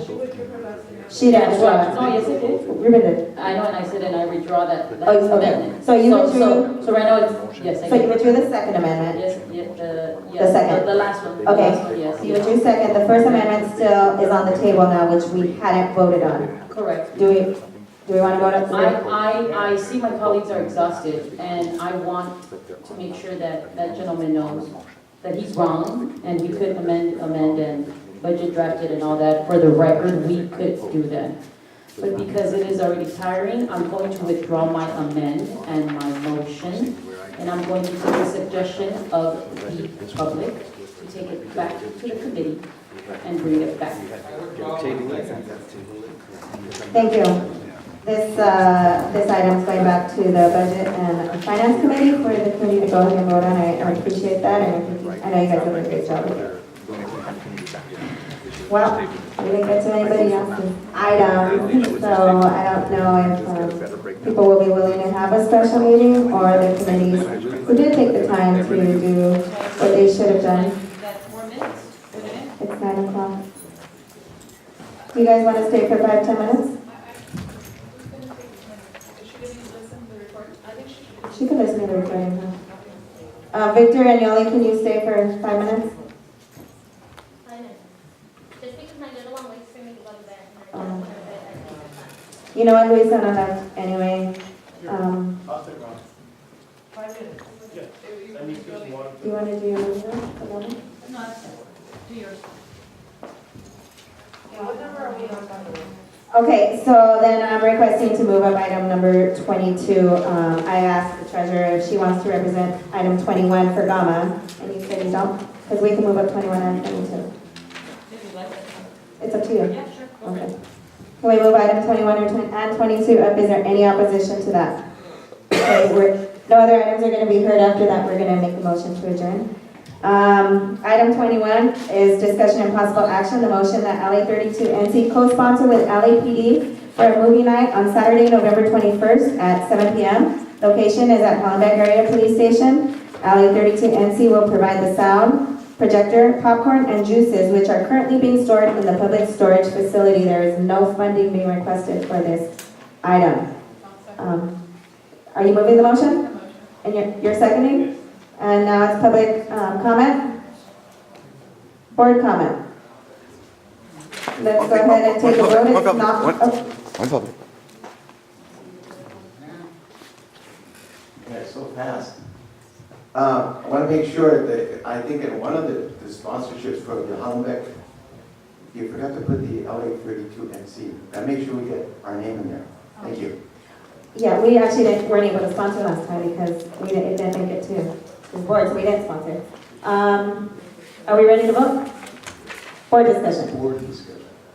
I really have problems with, I say, support of operations outside of LA 32 neighborhood council area, especially when it's so specific.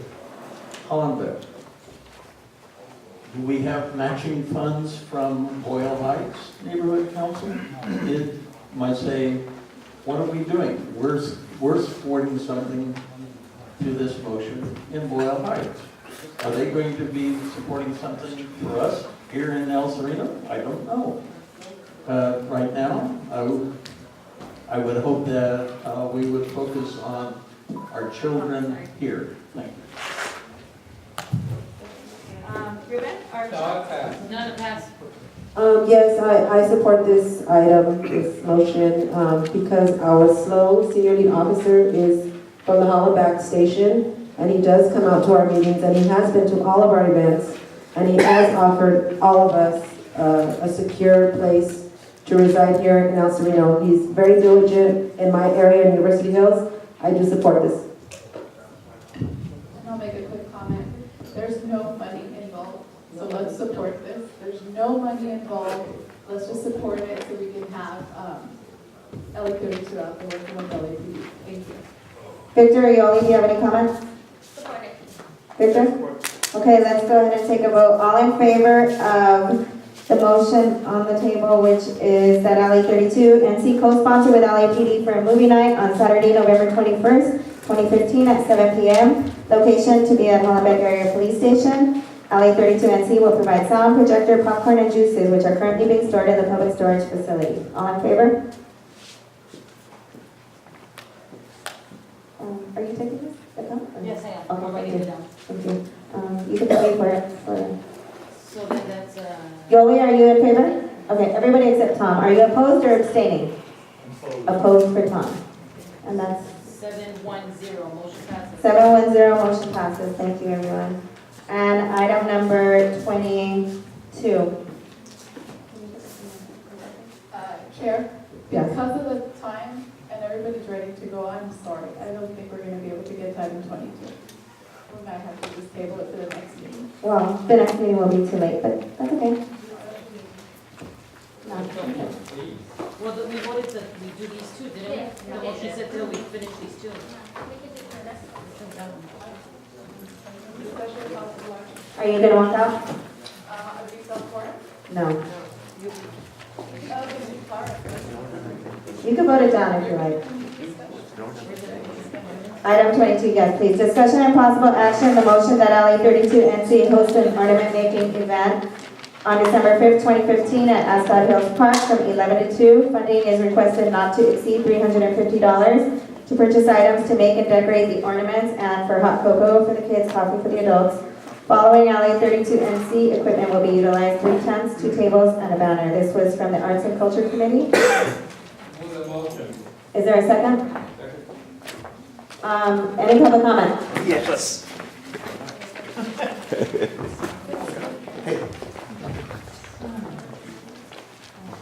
First, they say stakeholders should get involved. And then when we wanted to say our piece, this is like, okay. My question is, what is an ornament making event? Thank you very much. Mr. Johnson? Oh, Yes, hold on, go ahead. I almost think at times this board has turned into an attachment to Recreation and Parks Department. Okay, and here's why. We just had a double homicide in this community, actually triple homicide, because one girl was 2 months pregnant. And why are we not using money to have town hall meetings to discuss these issues? We have rate increases with EWP. We have a budget issues where we should be offering community impact statements to the city council, and yet we're going to do ornament making. Okay? Let's also understand too that in the past, money was given to the Arts and Culture Committee, and one of the people involved had on his Facebook page, peanuts, piñatas. Okay? I would like to know, before this board approves budget for events like that, who are going to be working with these kids? Who are the artists? What is their background? And most important, are they agreed to work with children? Mr. Manzano? I'm not sure what item. 20, you're not, you're watching. I'm not that ready. You ready though? Sorry. 22. Do you have my public comment card on there? Is it written? I don't know, just go ahead. Luisana took them, she took them with her. This is Anthony Manzano speaking directly for item 22. Oddly enough, I have made a request at the executive committee that the neighborhood council would at least hold a dinner for the senior citizens. I proposed that at the executive committee, you could probably watch it on the video, or perhaps it wasn't agendized, and they said we're gonna issue it to the committee to hear this stuff. The things that come to mind is, how are you spending the money? Why are you spending money? And who is benefiting? Oddly enough, for the last 5 years, I have been using my money for ornaments and decorating the bus stop at the intersection of Huntington Drive and Monterey Road, and you'll see it again decorated on this same date, December the 5th. But guess who uses their money?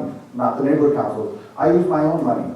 So for the request to come to something like this, I understand that it's getting the kids involved, it is parts of crafts and parts of ornament making, but really consider how you're spending the money, just like earlier when you're considering about the Rose Hill Recreation Center. Is this needed? Is it mandatory? Is it required? And is there potential benefit from using this same money for the same holiday season and providing a nice healthy dinner for the seniors? Thank you. I'm going to go ahead and withdraw the motion. I apologize to committee, but I'm withdrawing my motion. I get that. I get where this is going. So let's go ahead and withdraw. We're gonna already support. We all wanted it. We're ready to support this. You guys, I know you want to. We're ready to support it. It's a motion. You can't withdraw a meeting. Come on. just I know. Let it go.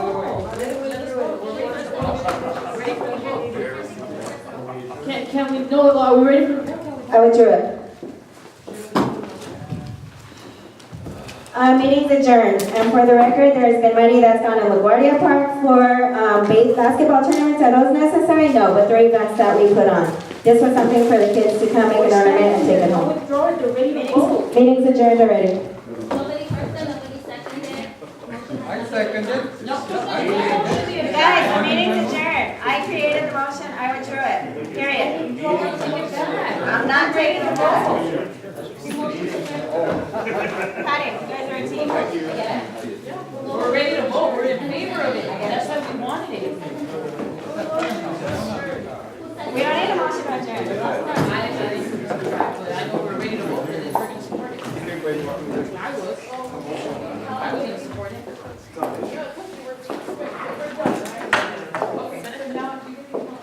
Yes, we do need help. Yoli, you can go ahead and deal with it. Yeah, just because, sorry. Hi, Yoli. Always good to see you. Say hi to your husband too, huh?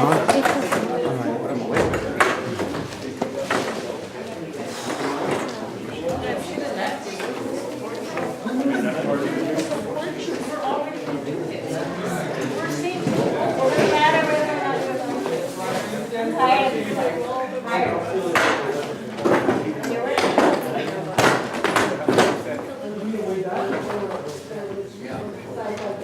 Josh.